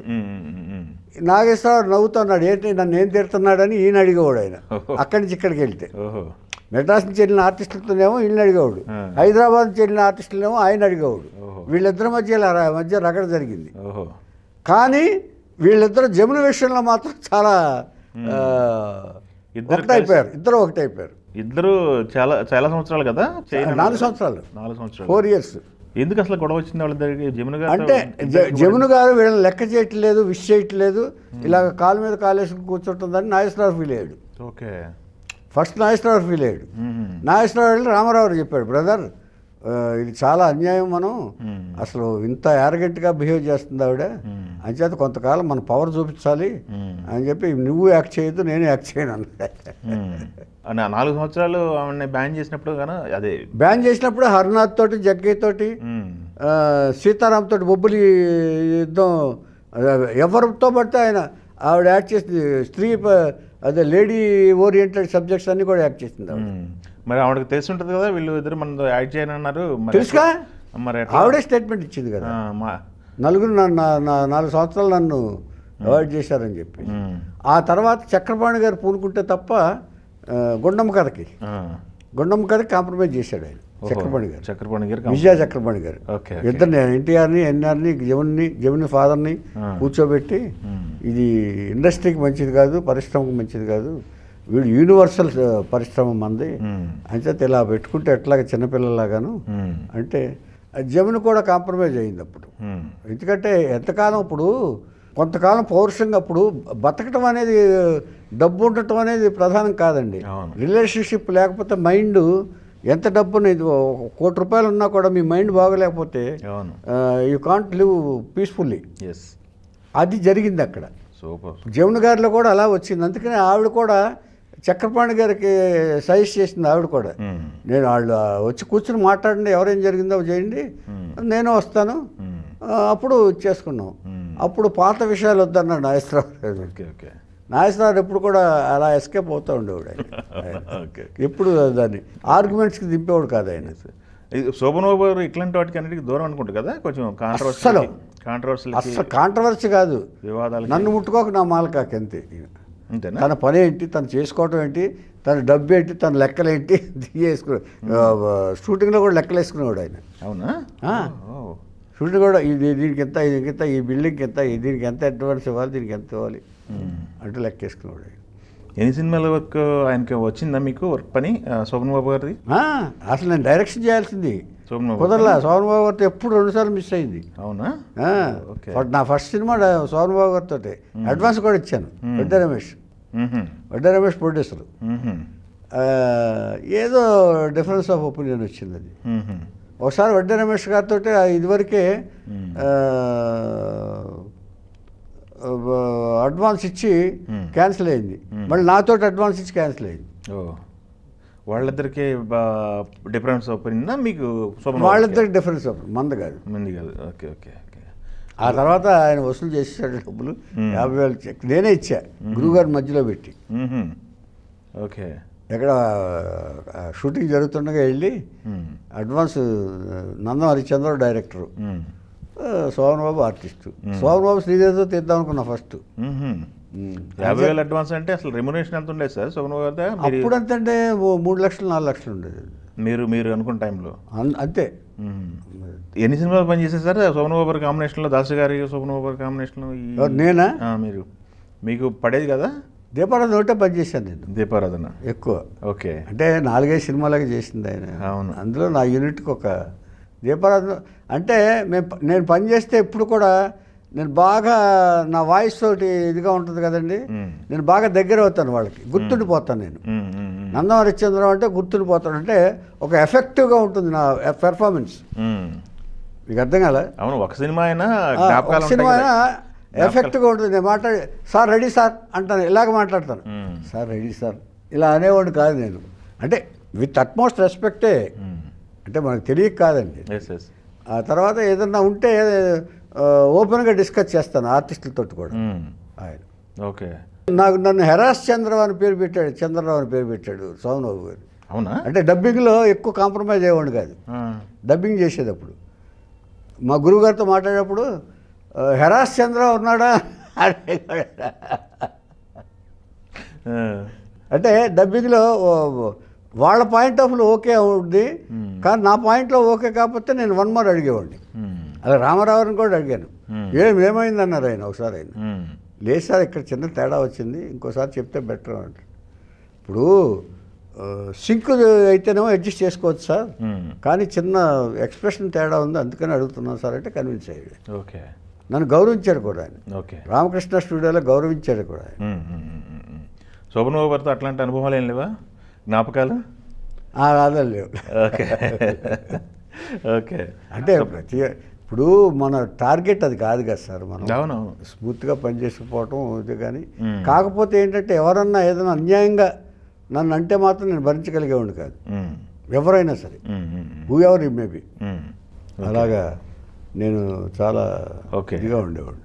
ఇప్పటి వరకు మనం గురువు గారితో కాంబినేషన్లో వచ్చిన హీరో సెంట్రిక్గా విషయాలు మాట్లాడుకున్నాం. హీరోయిన్స్ మీరు ఎలా ఉండేవాళ్ళు, హీరోయిన్స్తో మీకు ఎలా ఉండేది? ఎందుకంటే వాళ్ళు డైరెక్టర్ గారి కంటే కూడా ఎక్కువ మీతోనే ఉంటారు కదా, మీతోనే ఉంటారు. మా అంటే నేనంటే ఎప్పుడూనంటే ఎక్కువ ఈ మేడం ఇలా ఏంటో ఇలా అలవాటు నాకు లేదండి. నేను కొంచెం యారగెంట్ అనేవాళ్ళు. అవునా? వాళ్ళందరూ ఫీల్ అయ్యేవాళ్ళు. ఓకే. ఎందుకంటే ఎక్కువ నాగేశ్వర గారితో మర్యాదకు మాట్లాడాలి అనేవాళ్ళు. మర్యాద కాదయ్యా, నేను అనవసరం మర్యాదగా మాట్లాడతా, ఏమండి అంటాను నేను. రామరావు గారు సినిమా అంటే శ్రీదేవి గారు ఉండేవాళ్ళు, శ్రీదేవి జయప్రద అంతా ఉంటారు కదా, జయప్రద వీళ్ళంతా ఉండేవాళ్ళు. మా సర్కస్ రావణ అంతా జయప్రద కదా. అవును, సుజాత వాళ్ళు ఎలా ఉండేవాళ్ళు అండి సెట్లో? బాగుండేవారు, క్యారవాన్స్ లేవు అప్పట్లో. అవే శ్రీదేవి నేను కూడా చాలా బాగుండేవాళ్ళు. మేము ఇద్దరు తోకలు అంటించుకునేవాళ్ళు వెనకాల. తోకలు అంటే తోకంటే ఇప్పుడు అంటూ మాట్లాడుకుంటూ వెళ్ళేవాళ్ళం. నేను అంటించేవాడిని, తను అంటించేది ఇక్కడ. అర్థమైతే గమ్ పెట్టి. ఓకే ఓకే, సరదాగా ఉండేవాళ్ళు. శ్రీదేవి గారితో సెట్కి ఎవరు? తల్లి, వాళ్ళ మదర్. తల్లి, ఫాదర్ అప్పుడప్పుడు వచ్చేవాడు. అయ్యప్ప గారు లాయర్.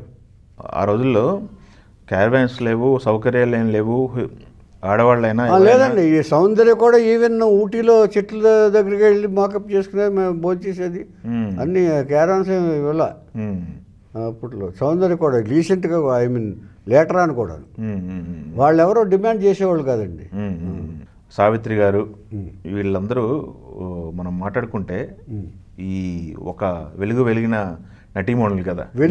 వాళ్ళే నటీమణులు అండి. నటీమణులు అసలు నటీమణులు నటనకి నిర్వచనం వాళ్ళేనండి. మనం ఇప్పుడు వాళ్ళ గురించి అసలు ఈ ఆర్టిఫిషియల్ దీని గురించి అసలు మాట్లాడుకోవాల్సిన అవసరం లేదు. ఈ తరం దురదృష్టం వాళ్ళు లేకపోవటం. ఓకే, నాకు తెలిసి నేను అనుకోవటం. ఇచ్చేత సినిమాలు చూస్తాం, సినిమాలు 1000 కోట్లు కానివ్వండి, 2000 కోట్లు కానివ్వండి, అందులో ఎసెన్స్ ఎంత ఉందా? ఇప్పుడు ఇంత ఉంటుందండి ఒక కాయ, దాంట్లో ఎంత తినగలం, ఏంటిది ఎన్సెస్ ఏముంటుందని, స్ట్రెంగ్త్ ఎంత ఉంటుందని ఆలోచించాలి కదా మనం. అవును, అలాగా. అంచేత అలాగా ఇప్పుడు ఆర్టిస్టులు కానీ ఈస్థెటిక్ సెన్స్ ఉన్నవాళ్ళు కానీ ఎవరు లేరండి. ఓకే, నా స్టేట్మెంట్. మీ స్టేట్మెంట్. ఇప్పుడున్న హీరోల పరిస్థితి సార్, హీరోల్లో ఆర్టిస్టులు అంటే మంచి ఆర్టిస్టులు అండి. ఇప్పుడున్న యంగెస్ట్ హీరోలు అందరూ బాగా పెర్ఫార్మెన్స్ ఓరియంటెడ్ అండి. బాగా ఎమోషన్స్ బాగా పండించగలరు. మీకు అంటే పాత్రలు రావాలి వాళ్ళకి, అంతే. అంటే వీళ్ళకి క్రియేట్ చేసే పాత్రలు ఎలా ఉంటాయంటేనండి, వాళ్ళు ఏదో ప్రజల్ని ఎక్సైట్ చేసే పాత్రలు సృష్టించి 4 ఫైట్లు పెడితే కాదండి అది. పెర్ఫార్మెన్స్ చేయగల ఆర్టిస్టులే వీళ్ళందరూ, పెర్ఫార్మెన్స్ చేయగల ఆర్టిస్టులే. ఓకే, కాకపోతే వాళ్ళకి దొరకాలి. ఇప్పుడు వాళ్ళు చూజ్ చేసుకున్నారండి. ఇప్పుడు రామారావు గారు ఎంత యంగేజ్లో రాజు పేద అనే క్యారెక్టరు డీగ్లామరైజ్డ్ పాత్ర చేశాడా లేదా ఆయన? ఏమండి, అప్పట్లో ఎన్నుకున్న పాత్రలు వీళ్ళు తర్వాత యంగేజ్లోనే బడిపంతులు అనే సినిమా ఉత్త క్యారెక్టర్ చేశాడా లేదా ఆయన? Performance oriented. ఇప్పుడు ఎవరు చూజ్ చేసుకుంటున్నారండి? పైగా వీళ్ళు సూట్ అవర్ కూడా వాళ్ళ పర్సనాలిటీ తగ్గట్టు ఇప్పుడు వేస్తే ఆర్టిఫిషియల్గా ఉంటాయి వీళ్ళకి, ఓల్డ్ వేషాలు వేస్తే. సో వీళ్ళ దురదృష్టం ఏంటంటే వీళ్ళకి ఆ క్యారెక్టర్ రావు, ఎవరు క్రియేట్ చేసే డైరెక్టర్స్ ఉండరు ఇప్పుడు. ఓకే, దాసరి గారు, రాఘవేంద్ర గారు ఇద్దరు సినిమాలు చేసుకుంటే వెళ్తున్నారు, కాంపౌండ్ అని చెప్పి. చిరంజీవి గారు రాఘవేంద్ర గారితో ఎక్కువ సినిమాలు పడ్డాయి. దాసరి గారితో సినిమాల కోసం ఎందుకు అంత గ్యాప్ వచ్చింది? ఎక్కువ సినిమాలు లేకపోవటం, లేకపోతే సినిమా కలిసి చేయకపోవడానికి? అంటే వాళ్ళు ఉన్నంత క్లోజ్గా దాసరి గారు ఉండరండి. ఆయన ఏదో కమాండర్ లాగా ఉంటాడు, అది నచ్చదు వాళ్ళకి, ఆర్టిస్టులకి. అవునా? అంతమందికి నచ్చదు. చిరంజీవి గారికి అసలు నచ్చదు. ఓకే, ఈయన వెళ్ళి కలవటాలు ఏది, తర్వాత ఈ పార్టీలు ఉంటాయి కదండి, ఆయనకు అలవాట్లేదు. గురువుగారు పార్టీ, ఇవన్నీ పార్టీ బేస్డ్ అండి. ఎక్కువ క్లోజ్ అవ్వడానికి, ఎక్కువ పిక్చర్లు చేయడానికి పార్టీ బేస్డ్ ఇవన్నీ. ఇండస్ట్రీలో అప్పుడు ఎక్కువగా ఉండేది. ఆ పార్టీ కల్చర్లో క్లోజ్గా ఉండేవాళ్ళు. క్లోజ్గా ఉన్నప్పుడు రేపు సినిమా చేస్తే సినిమాలు ఎక్కువ చేసేవాళ్ళు. ఈయనకేమో అది లేదు. ఈయన ఎంతసేపు వర్క్ హాలిక్, మాతో కూర్చొని డిస్కస్ చేయటం తప్ప ఈవెన్ ఫ్యామిలీ గురించి కూడా పట్టించుకోవాలి. అవునా? ఓకే, గురుగారు ఎప్పుడు ఆల్కహాల్ తీసుకోవాలా? లేదు, అసలు తీసుకుంటే మేమే తయారయ్యేవాళ్ళంగా. మేము కూడా నైట్ కూర్చుని 6 అయిపోతే ఎప్పుడు వెళ్ళిపోదాం అని ఉండేది కదండి. మేము 3 గంటల వరకు కూర్చునే వాళ్ళంగా ఆయనతోటి. ఇంకా టైం ఏదండి తాగడానికి. ఒకవేళ అందుకనే ఆయనకు ఇలా పెట్టుకున్నాడు మాతోటని, మమ్మల్ని కూడా ఇబ్బంది పెట్టేవాడు ఆయన. అవునా? ఓకే, అంటే మా ఫ్యామిలీస్ ఉంటాయి కదండి. అవును, మేము 3 గంటల దగ్గర గురించి ఇంకేంటి అక్కడికి వెళ్ళి పడిపోతాం అంతే. చిరంజీవి గారు ఏంటంటే దాసరి గారి కాంబినేషన్. చిరంజీవి గారు కూడా ఆయన ఎప్పుడు కూడా వాళ్ళు ఇదిగా ఉండాలి, తనకి ఉండాలని ఆలోచిస్తాడు. ఒకసారి కామెంట్ కూడా చేశాడట ఒకళ్ళ దగ్గర, ఒక నిర్మాత దగ్గర. ఆయన ఏమని, దాసరి గారు కూడా ఆయన అందరు రాఘవేంద్రరావు గారి లాగా ఎముకబుల్గా క్లోజ్గా ఉంటే ఎక్కువ పిక్చర్లు చేస్తాం కదా అన్నాడట ఆయన. Okay okay. కమాండర్షిప్ నచ్చల ఎవరికి, చిరంజీవి గారికి. Okay okay. దానివల్ల ఈగో ప్రాబ్లమ్స్. కమాండర్షిప్ అంటే ఈగో. పొలిటికల్ కూడా ఏదో చాలా రోజులు మనస్పర్ధలు ఉన్నాయని అంటే ఈయన కాంగ్రెస్ పార్టీలోకి మనస్పర్ధలు, ఎందుకంటే ప్రజారాజ్యం చేసినప్పుడు ఈయన కాంగ్రెస్ పార్టీలో చేరమని అప్పుడు ఏదో అడిగినట్టున్నారు. ఈయన ప్రజారాజ్యం ముందు చేస్తే ఆయన చేరల. ప్రజారాజ్యం పెట్టారు, అయిపోయింది, ఓకే అయిపోయిన తర్వాత మళ్ళీ కాంగ్రెస్లో చేరాడు ఆయన. సో అప్పుడు ఇక్కడ ఈగో క్లాష్. Okay okay. నేను చెప్పినప్పుడు చేరలేదు, ఈయన అక్కర్లేదు అనుకున్నాడు ఆయన. అంతే అక్కడ దెబ్బతిన్నాడు ఆయన. Okay okay. సో అక్కడ క్లాషెస్ మెయిన్ అక్కడి నుంచి వచ్చి ఈగోనండి మెయిన్. అంతకుమించి అంటే ఒకళ్ళిద్దరూ బాగున్నప్పుడు అప్కమింగ్ స్టేజ్లోనే బాగానే ఉంటారండి. పెరిగిన తర్వాత ఈయన వల్ల పైకి రాలేదు కదా ఆయన. స్వయంతో ఈయన స్వయంగానే వచ్చాడు, ఆయన స్వయంగానే వచ్చాడు. అందుకని ఇద్దరు ఈగోయిస్టిక్ శిఖరాల్లాగా ఎగిరారు. ఎగిరిన తర్వాత ఇంకెలా ఉంటుంది వాళ్ళకి? ఈయనంటే నాకేంటి ఈయనేంటి. అందరూ పెద్దని గౌరవిస్తున్నా, ఇండస్ట్రీ పెద్దని గౌరవిస్తున్నా, వాళ్ళు కూడా అంటున్నా ఈ ఇన్నర్ క్లాషెస్ అలాగే ఉంటాయండి. Okay okay. ఎక్కువ ఈ 40 సంవత్సరాల మోహన్ బాబు గారు జర్నీ ఎలా ఉండేది దాసరి గారిది? మామూలుగా కదా జగన్ గురువుగారు మహానుభావుడు. ఆయన ఎప్పుడు ఒకటే మాట, గురువుగారు మేము బిడ్డనే అంటే ఉంటాడు. మోహన్ బాబు గారు ఫస్ట్ క్యారెక్టర్స్ చేశారు కదా హీరో అవ్వకముందు. హీరో అయిన తర్వాత ఎలా ఉండేవాళ్ళు, హీరో కాకముందు ఎలా ఉండేవాళ్ళు? గురువు ఎప్పుడైనా ఒకలాగే ఉండేవాడు అండి. గురువుగారి దగ్గర ఒకలాగే ఉండేవాడు. ఓకే. మీరు చూస్తూ ఉండేవాళ్ళు కదా దగ్గర? ఓకే.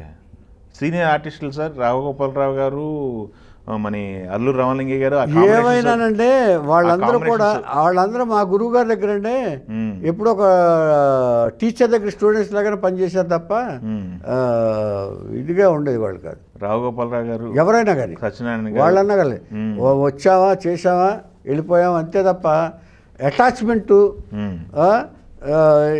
వీళ్ళతోనే ఈయనతోనే ఉండాలని రాఘవేంద్రరావు గారితో ఉన్నంత ఇదిగా మా గురువుగారి దగ్గర ఉండేవాళ్ళు కాదు. ఇది ఫ్యాక్ట్. ఓకే. రాఘవేంద్రరావు సరదాగా ఉండేవారు ఆయన. మా గురువుగారు ఏమీ లేదు, ఆయన ధోరణిలో ఆయన డిసిప్లిన్గా చేసుకుపోయేవాడు. Okay okay okay. మిమ్మల్ని వేరే దగ్గరికి, వేరే కాంపౌండ్కి వెళ్ళాలి, లేకపోతే నేను ఇంకా ఎదగాలి, వేరే కాంపౌండ్కి వెళ్ళి ఇంకా 4 డబ్బులు సంపాదించుకోవాలి, ఈ ఆలోచన వచ్చాయి కదా మీకు? అవకాశం వచ్చినా వదులుకున్నాను నేను. ఎవరు పిలిచారు? పిలవటం కాదండి, వేరే సినిమాలు చేసే అవకాశం వచ్చినా కూడా లేనప్పుడు నేను వదులుకున్నానండి. ఎంచేతంటే నేను ద్రోహం చేయదలుచుకోలే. ఓకే. ఒక కాంపౌండ్లో ఉన్నాం, తర్వాత అప్ అండ్ డౌన్స్లో కూడా గురువుగారు నన్ను సపోర్ట్ చేశాడు. నేను ఎలా వెళ్తాను హౌకనైకో. ఇప్పుడు తర్వాత ఇండస్ట్రీలో నాకు పెద్ద వాళ్ళతో గొడవలు వచ్చినప్పుడు ఆయన సపోర్ట్ లేకపోతే వాటమై నన్ను తీర్చి అవతల పాడేసేవాళ్ళు. ఏమండి, ఆయన అండగా ఉన్నాడు కాబట్టే, పెద్ద కొండలాగా ఉన్నాడు కాబట్టే నేను సర్వైవ్ అయ్యాను. ఒక రకంగా చెప్పాలంటే దాసరి గారి కాంపౌండ్కి చాలా పెద్ద గొడవలు పంచాయతీలకు వచ్చాయి కదా? పంచాయతీలు అండి వచ్చాయి, చాలా పంచాయతీ, కథల పంచాయతీలు. అక్కడ టచ్ అయిన పంచాయతీ లేదండి ఇంతవరకు ఉన్నాళ్ళు. ఇప్పుడు వీళ్ళు చెప్పుకుంటారు కానీ, అందుకనే కదా ఆయన పోయిన తర్వాత దాసరి గారు ఉంటే ఈ పరిస్థితి వచ్చేది కాదు. ఇప్పుడు మొన్న మోహన్ బాబు ఇష్యూలో కూడా దాసరి గారు ఉంటే పరిశ్రమ ఇష్యూస్ ఏ వచ్చినా కూడా దాసరి గారు ఉంటే ఈ పరిస్థితి రానిచ్చేవారు కాదు అని చాలా సందర్భాల్లో స్టేజీల మీద చెప్పుకున్న సందర్భాలు చాలా ఉన్నాయి. అందుకనే ఆయనకి డైరెక్టర్స్ డే అని డైరెక్టర్స్ అసోసియేషన్ వాళ్ళు ఇచ్చేశారు. అవును. మొన్న మోహన్ బాబు ఇష్యూ అయినా మీరు అంటున్నారు ఇప్పుడు. అదే ఆయన పెద్దగా ఉండేవాడు. ఇంతకుముందు ఇష్యూస్ వచ్చినా కూడా ఆయన సెట్ చేశాడు ఆయన. ఆయన ఉన్నప్పుడే వచ్చినాయి, కొన్ని వచ్చినాయండి. పిల్లల మధ్య కాకపోయినా ఎవరు వచ్చినా ఏదో ఒక ఇష్యూ వచ్చిందండి, ఆయన సెట్ చేసేవారు సార్. పెద్దగా ఉండేవారు సార్, ఆయన దగ్గరికి వచ్చేది సార్. సినిమా ఇష్యూలు అయినా వచ్చేది sir. Cinema issue, financial issues వస్తే ఆయన హామీ ఉండి సినిమా రిలీజ్ చేసే సందర్భాలు కొన్ని ఉన్నాయి సినిమాలు. ఫైనాన్షియల్ డిస్ప్యూట్ వచ్చి లెటర్స్ ఇవ్వకపోతే ఈయన ఫోన్ చేసి లెటర్స్ తెప్పించి, రిలీజ్ లెటర్స్ తెప్పించి రిలీజ్ చేసిన సందర్భాలు చాలా ఉన్నాయి. వాళ్ళు విశ్వాసఘాతకాలు అయిన వాళ్ళు కూడా చాలామంది ఉన్నారు. ఓకే. వాడుకుని వచ్చేసి భలే పడిపోయాడు రా మనకి ఇలా అనుకునేవాళ్ళు. ఇదే ప్రపంచం అంటే ఆయన మనం అనుకోకర్లా. మనతో కూడా అలాగే ఉంటారు. మనతో ఎవరైనా ఆప్యాయంగా మాట్లాడద్దని అనుకుంటే అది మనం గ్రహించగలిగి ఉండాలి. వాళ్ళు ఎలాంటి వాళ్ళు ఏంటనేది ఆ వాయిస్ని బట్టి మనం గ్రహించగలిగి ఉండాలి. అంతేగానండి మనమే మన పొగిడేసాడరా ఇది మనం ఇదిరా అనుకుంటే మనం చాలా పొరపాటు పడ్డాం అనమాట. పద్మ గారు, దాసరి గారు వాళ్ళిద్దరు బాండింగ్ ఇండస్ట్రీస్ మనుషుల్ని పద్మ గారు ఎలా చూసేవాళ్ళు? ఎందుకంటే దాసరి గారు ఇంట్లోనే ఎక్కువ మంది ఉండేవాళ్ళు. ఆయనకి ఆఫీస్ ఉండేది కదా, ఇల్లే ఆఫీస్ లాగా ఉండేది. ఆవిడ ఎలా ఉండేవాళ్ళు, ఎలా చూసుకునేవాళ్ళు? దాసరి గారితో ఎలా కంటే ఎక్కువ పద్మ గారితో ఎక్కువ మాట్లాడేవారు వాళ్ళు. అంటే బాగా ఇదిగా మాట్లాడేవారు, ఆవిడ ఆప్యాయంగా మాట్లాడేవారు. భోజనాలు పెట్టడం కానివ్వండి, ఎక్కువ భోజనాలు పెట్టడం. ఈ 10-15 మంది అటు భోజనం చేసేవాళ్ళు ఇక్కడ కాకుండా, జనరల్ మనుషులు కాకుండా కిందేమో జనరల్ మనుషులందరూ వచ్చేవాళ్ళు భోజనం చేస్తూ ఉండేవాళ్ళు. స్టాఫ్ ప్లస్ జనరల్ వచ్చేవాళ్ళు. అక్కడ పైనంతా ఈ నిర్మాతలు వీళ్ళందరూ కలిసి బాగా భోంచేసి ఆవిడ బాగా వండి పెట్టేది ఆవిడ. అది బాగా ఉంటారు పద్మగారితో అక్క అంటూ అందరూ బాగుంటారు. ఓకే. చెన్నైలో హాస్టల్ ఉన్నాయా దాసరి గారి? చెన్నైలో ఎప్పుడో తీశారు, మొత్తం తీశారు. ఓకే. ఇప్పుడు మొత్తం ఓన్లీ ఇక్కడే హైదరాబాదే? ఇక్కడేనండి అంతే. కొడుకులు వాళ్ళంతా మీకు టచ్లో ఉన్నారా సార్ గురుగారు? టచ్ అస్సలు ఉండరండి వాళ్ళు, అస్సలు ఉండరు. నాన్నగారి దగ్గరే టచ్ లేరు అప్పట్లో. వాళ్ళ నాన్నగారితోనే టచ్ లేరు అప్పుడు. ఓకే. ఎందుకు సార్ బాధపడేవాళ్ళ వాళ్ళు? ఎందుకు ఇలా? బాధ ఏం లేదు సార్, సెలబ్రిటీస్ అంతే ఉండేవాళ్ళు కదా. వాళ్ళకి కావాల్సింది దొరికినప్పుడు అండి వాళ్ళ పద్ధతిలో డబ్బున్న దాంట్లో పెరిగినప్పుడు అది మాకేం పర్వాలేదు అనుకునే భరోసా ఉన్నప్పుడు వాళ్ళ లైఫ్లు ఇలాగే ఉంటాయండి. అంటే కష్టపడి చదవాల్సిన పని లేదు అనుకోండి. ఇప్పుడు డబ్బు ఇచ్చి ఊరికే హయ్యెస్ట్ పెద్ద స్కూల్లో వేసినంత మాత్రం చదువు రాదండి. భయం ఉండాలి, చదువు అంటే భయం ఉండాలి ముందు. వీళ్ళకి ఆ భయం లేదు. ఓకే.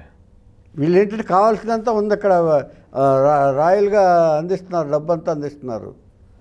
అయినప్పుడు ఇక ఏం పర్వాలేదు, చదవకపోయినా పర్వాలేదు అనుకునే ధీమా వచ్చినప్పుడు వాళ్ళకి చదువు రాదు. చదువు రాదంటే వాళ్ళకి చదువుకునే రాత లేదన్నమాట. చాలామంది అంటుంటారు ఆయన తీసుకున్న డెసిషనే ఆయన్ని దూరం చేసింది, లేకుంటే ఇంకా ఎక్కువ కాలం బతికేవాళ్ళు అని చెప్పేసి మాట్లాడుతుంటారు. చాలా కరెక్ట్, చాలా కరెక్ట్.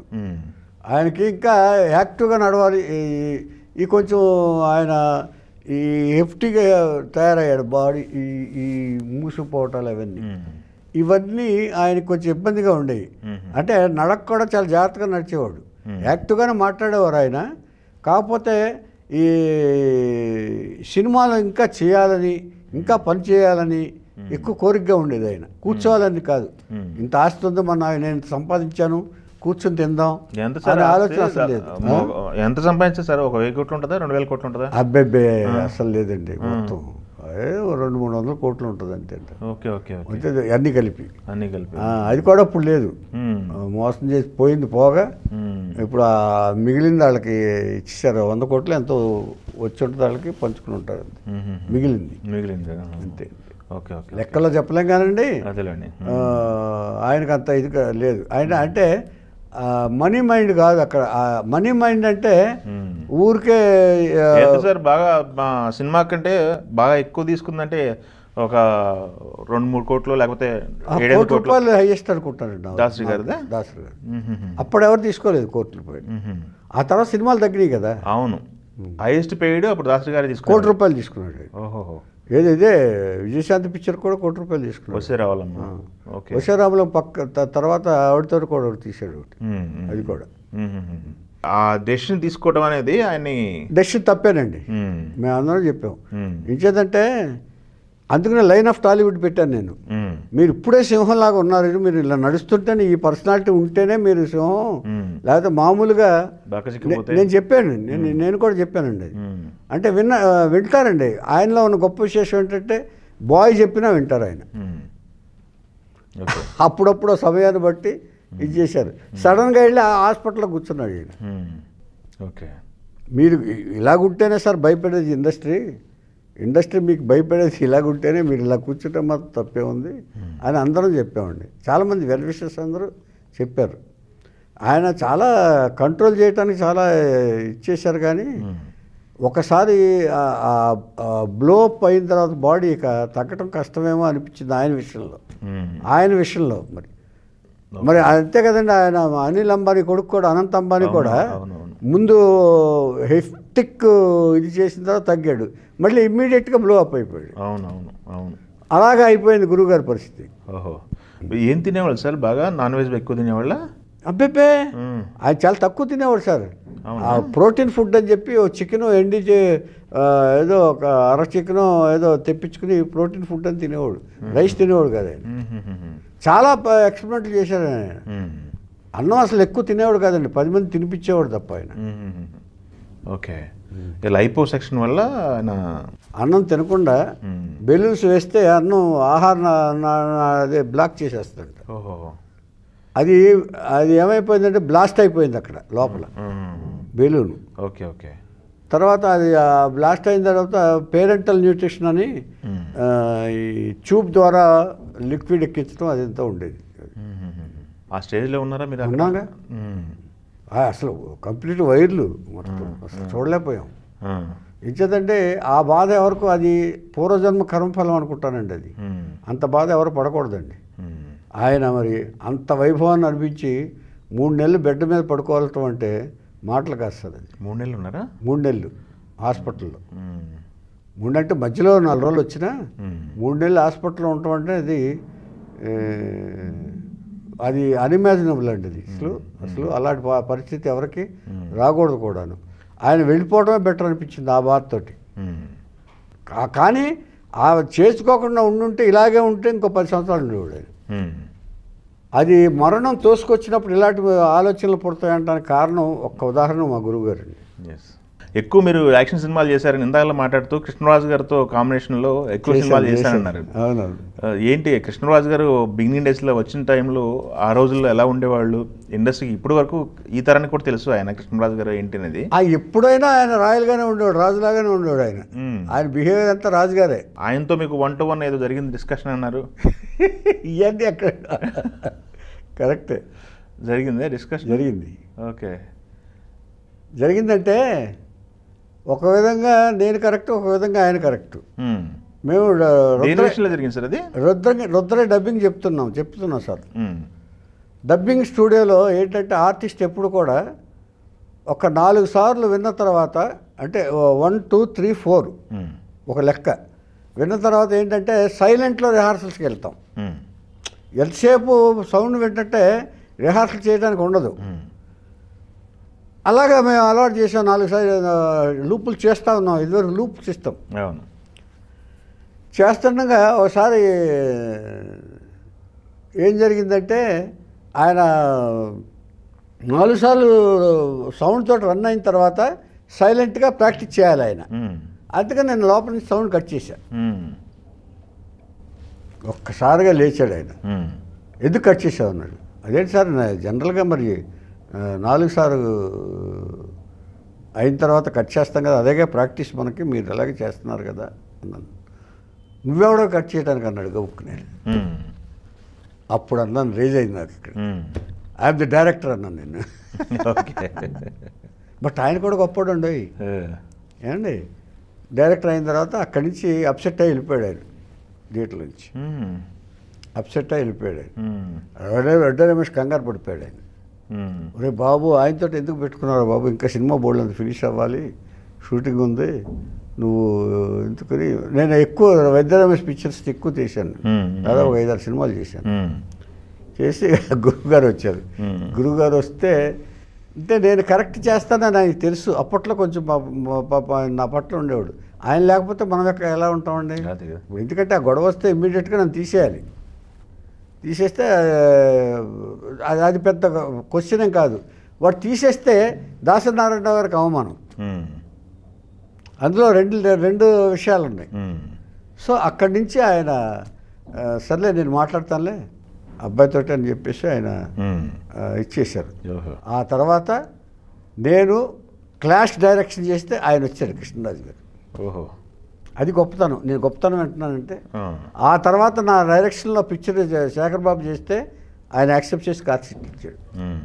అంటే నేను అనేది ఇది పెర్మనెంట్ ఇదిగా పెట్టుకోరు సార్ పెద్దవాళ్ళు. అంటే అందరూ కాదు సార్, అందరూ కాదు. నేను అనేది ఆలోచించగలిగి ఉండాలి. ఇప్పుడు వీడి వల్ల మనకేంటి, వీడి వల్ల మనకు అంత హాని జరుగుద్దా అని చెప్పి వాళ్ళు ఆలోచించుంటారు. ఏదో ఎమోషనల్గా చెప్పుంటాడు, ఒకసారి చెప్పినంత మాత్రం దాన్నే పెర్మనెంట్గా మనం పగగా తీసుకోకూడదని వాళ్ళు పెద్దవాళ్ళు ఆలోచించారు కాబట్టి మనం సర్వైవ్ అయ్యాం. నేననేది నా గొప్పతనాన్ని అనుకోను నేను. ఇది ఓకే, సూపర్. మామూలు జ్ఞాపకాలు కావు మీవి అన్నీ కూడా ఇండస్ట్రీ జర్నీలో. అలాగే రాజేంద్ర ప్రసాద్ గారితో కూడా వచ్చింది గొడవ. గొడవ ఆయన ఏంటంటే అసలు నేనుంటే డైరెక్షన్ సినిమా చేయను అన్నాడు. దాసరి గారికి కండిషన్ పెట్టారా? కాదు, ఇది రేలంగ నాగేశ్వరరావు గారి దగ్గర. ఓ, రేలంగ నాగేశ్వరరావు గారి దగ్గర అక్కడ. ఓహో, ఒక సినిమాకి వెళ్ళాను నేను. వెళ్తే అది వడ్డే రమేష్దే, ఇదే ఇలాంటిదే డైలాగ్ వినిపించేస్తాం. వినిపించేసిన తర్వాత వెళ్ళిపోతాను. డబ్బింగ్ దగ్గరేనా? డబ్బింగ్ దగ్గర కాదు, షూటింగ్లో. షూటింగ్లో. Okay okay. షూటింగ్లో డైలాగ్ వినిపించేసి అయిపోయిన తర్వాత నేను దూరంగా వెళ్ళి ఉంచున్నా. అప్పుడు అరిచాడు, డైలాగ్ చెప్పేంటి. Okay okay. మళ్ళీ అరిచాడు అంటాడు. చెప్పాను కదా, if you want I will come and tell you once again చేస్తాను, నేను మళ్ళీ చెప్తాను అన్నాను. అదేంటది అంత ఇదిగా మాట్లాడతావు, క్యాన్సిల్, షూటింగ్ క్యాన్సిల్ అని చెప్పి వెళ్ళిపోయాడు హోటల్కి. అవునా? షూటింగ్ క్యాన్సిల్ చేసి వెళ్ళిపోయారా? క్యాన్సిల్ చేసి వెళ్ళిపోయాడు. మొత్తం కంగారు ఉంటారు. నా సంగతి తెలుసు కాబట్టి అందరికీ. నేనుంటే హరిచంద్ర ఉంటే పని చేయరు. ఏం చేశారు మరి? ఏం చేయరు, రూమ్లోకి వచ్చి కాంప్రమైజ్ చేశారు అందరూ. రూమ్లో తీసుకెళ్లారు, నన్ను బయట నుంచి పెట్టి లోపల మాట్లాడారు. ఇప్పుడు తీసేసాం అనుకో మనం, మొత్తం అందరం మానేయాలి. ఇచ్చేతంటే ఒక యూనిటీ కింద. ఇప్పుడు రేలంగ నాగేశ్వరరావు కూడా అప్పుడు అన్నాడు. అప్పట్లో మరి ఇప్పుడు హరిచంద్ర తీశారనుకోండి, నేను మానేయాలి, ఇప్పుడు సినిమా చేయకూడదు ఇది అంచేత మీరు ఇప్పుడు ఇది ఇలా పెట్టుకుంటే ఒక చిన్న ఇష్యూ కోసం ఇచ్చేదని వడ్డే రమేష్ వాళ్ళు అందరూ కాంప్రమైజ్ చేశారు. అందరూ వచ్చి రూమ్లో కూర్చుని, పెద్ద పెద్దవాళ్ళు కదా, పైగా నా సంగతి తెలుసు కదా. సరే అక్కడి నుంచి నన్ను ఏం చేశారంటే కొంచెం దూరంగా ఉండండి మీరు. ఆ తర్వాత మళ్ళీ బయటకు వచ్చాడు. బయటకు వచ్చి థ్యాంక్స్ అంటూ మళ్ళీ కౌగిలించుకున్నాడు. ఓకే, ఇలాగే ఉంటే వీళ్ళ ఎమోషన్స్, ఆర్టిస్టిక్ ఎమోషన్స్ అండి. ఇవన్నీ పెర్మనెంట్గా తీసుకోకూడదు, మనం తీసుకోకూడదు, వాళ్ళు తీసుకోలేదు. అందుకని ఇవి టెంపరీ ట్రీట్మెంట్స్ అంటారు చూసారా, చిట్టుపట్లు, అలాంటివి అనమాట ఇవన్నీ. అంటే ఇవన్నీ కూడా దానివల్ల మనం ఏదో సాధించామనో లేకపోతే మనం ఏదో గొప్పవాడు అని మనం ఫీల్ అవ్వకూడదు సార్. ఎస్పెషల్లీ నేను ఇలాంటి ఇన్సిడెంట్స్ వల్ల అంటే నాది పై చేయ నీది పై చేయ అని కాకుండా పోతే ఇలాంటివి జరుగుతూ ఉంటాయి. ఎమోషనల్ క్లాషెస్ జరిగినప్పుడు సంయమనంతో వివరించాల్సింది ఇది అప్పుడు ఉండదు మనకి, ఇప్పుడు ఆలోచిస్తే ఉంటుంది మనకి. మురళీమోహన్ గారు, చంద్రమోహన్ గారు, అలానే శ్రీహరి గారు, వీళ్ళంతా కూడా కనిపించేవాళ్ళు ఎక్కువ గురువు గారి కాంపౌండ్లో. అంటే ఆయన గారు తీసుకొచ్చింది, శ్రీహరిని ఇంట్రడ్యూస్ చేసింది ఆయనే. తర్వాత మురళీమోహన్ గారిని పైకి తీసుకొచ్చింది ఆయనే. అంటే నెంబర్ ఆఫ్ పిక్చర్స్ ఇచ్చి, ఆయన సెంటిమెంట్ ఏంటంటే ఎక్కువ పిక్చర్లు యాక్ట్ చేయించేవాడు అండి ఆయన. అంచేత ఇప్పుడు బేస్ ఈయన ఇచ్చేవాడు, బయట ఇది వచ్చేది మనకి, ప్రొడక్షన్ వచ్చేది బాగా. ఆర్నారాయణమూర్తి గారి ఆయన ఒక స్కూలు చేసుకున్నారు. స్కూల్ అంటే సినిమాలు తీసిన తర్వాత సెపరేట్ చేసుకున్నాడు అండి అంతే. ఓకే, నారాయణమూర్తి గారు ఉండేవాళ్ళు కదా అక్కడ దర్శక్ గారి దగ్గర ఎక్కువ? ఉండేవాడు అంటే బిగినింగ్ డేస్ అంతా అక్కడేగా మరి. ఆ తర్వాత ఆయన సినిమాలు తీయటం మొదలెట్టిన తర్వాత సెపరేట్ అయిపోయాడు. ఓకే, అంటే ఆ దారి వేరైంది. ఈరోజు మీరు చాలా విషయాలు అయ్యో తెలుగు కోసం మీరు మీ దీన్ని బట్టే, మీ వే ఆఫ్ థింకింగ్ని బట్టే నా ఆన్సర్లు ఉంటాయండి, మీ ఆఫ్ క్వశ్చనింగ్ బట్టి. ఏం చేద్దంటే మీరు ఏది ఇప్పుడు బంగారం కనుక వెళ్తే బంగారం వస్తుంది సార్, వెండి కనుక వెళ్తే వెండికి వస్తుంది. అలాగే మీరు ఏం రాబట్టదలుచుకున్నారో అది రాబట్టుకున్నారని నేను ఆశిస్తున్నాను. చాలా విషయాలు అయితే చెప్పగలిగారు. ఏంటంటే అందరూ పాజిటివ్గానే ఆలోచించాలి సార్. మనం ఏం చెప్పినా ఏం చెప్పకపోయినా, ఏ గొడవలు జరిగినా జరగకపోయినా కూడా ఇది మన ఇండస్ట్రీ, మనందరం ఐకమత్యంగా ఉండాల్సిన ఇండస్ట్రీ ఎవరైనా సరే. ఏం చేద్దంటే ఇప్పుడు అది మా గురువుగారు సమయం నుంచి నేను గ్రహించిన సత్యం అండి, నేను గ్రహించిన సత్యం. అంటే ఒకరికి చెప్పే స్థితిలో నేను లేను కాబట్టి అందుకని అందరూ బాగుండాలి, అందులో మనం ఉండాలి. థ్యాంక్ యూ అండి. మీ పూర్తి జర్నీ ఆవిష్కరించకపోయినా 40 సంవత్సరాలు 50 సంవత్సరాల జర్నీ అంటే thank you sir, thank you. ఈ కొంచెం సమయంలో వచ్చేది కాదు. అయ్యో, ఇది మొదటి ఎపిసోడ్గా అనుకుందాం. అయ్యయ్యో, మరిన్ని విషయాల కోసం మరొకసారి కూర్చుందాం. తప్పకుండా సార్, తప్పకుండా. థ్యాంక్ యూ వెరీ మచ్ అండి.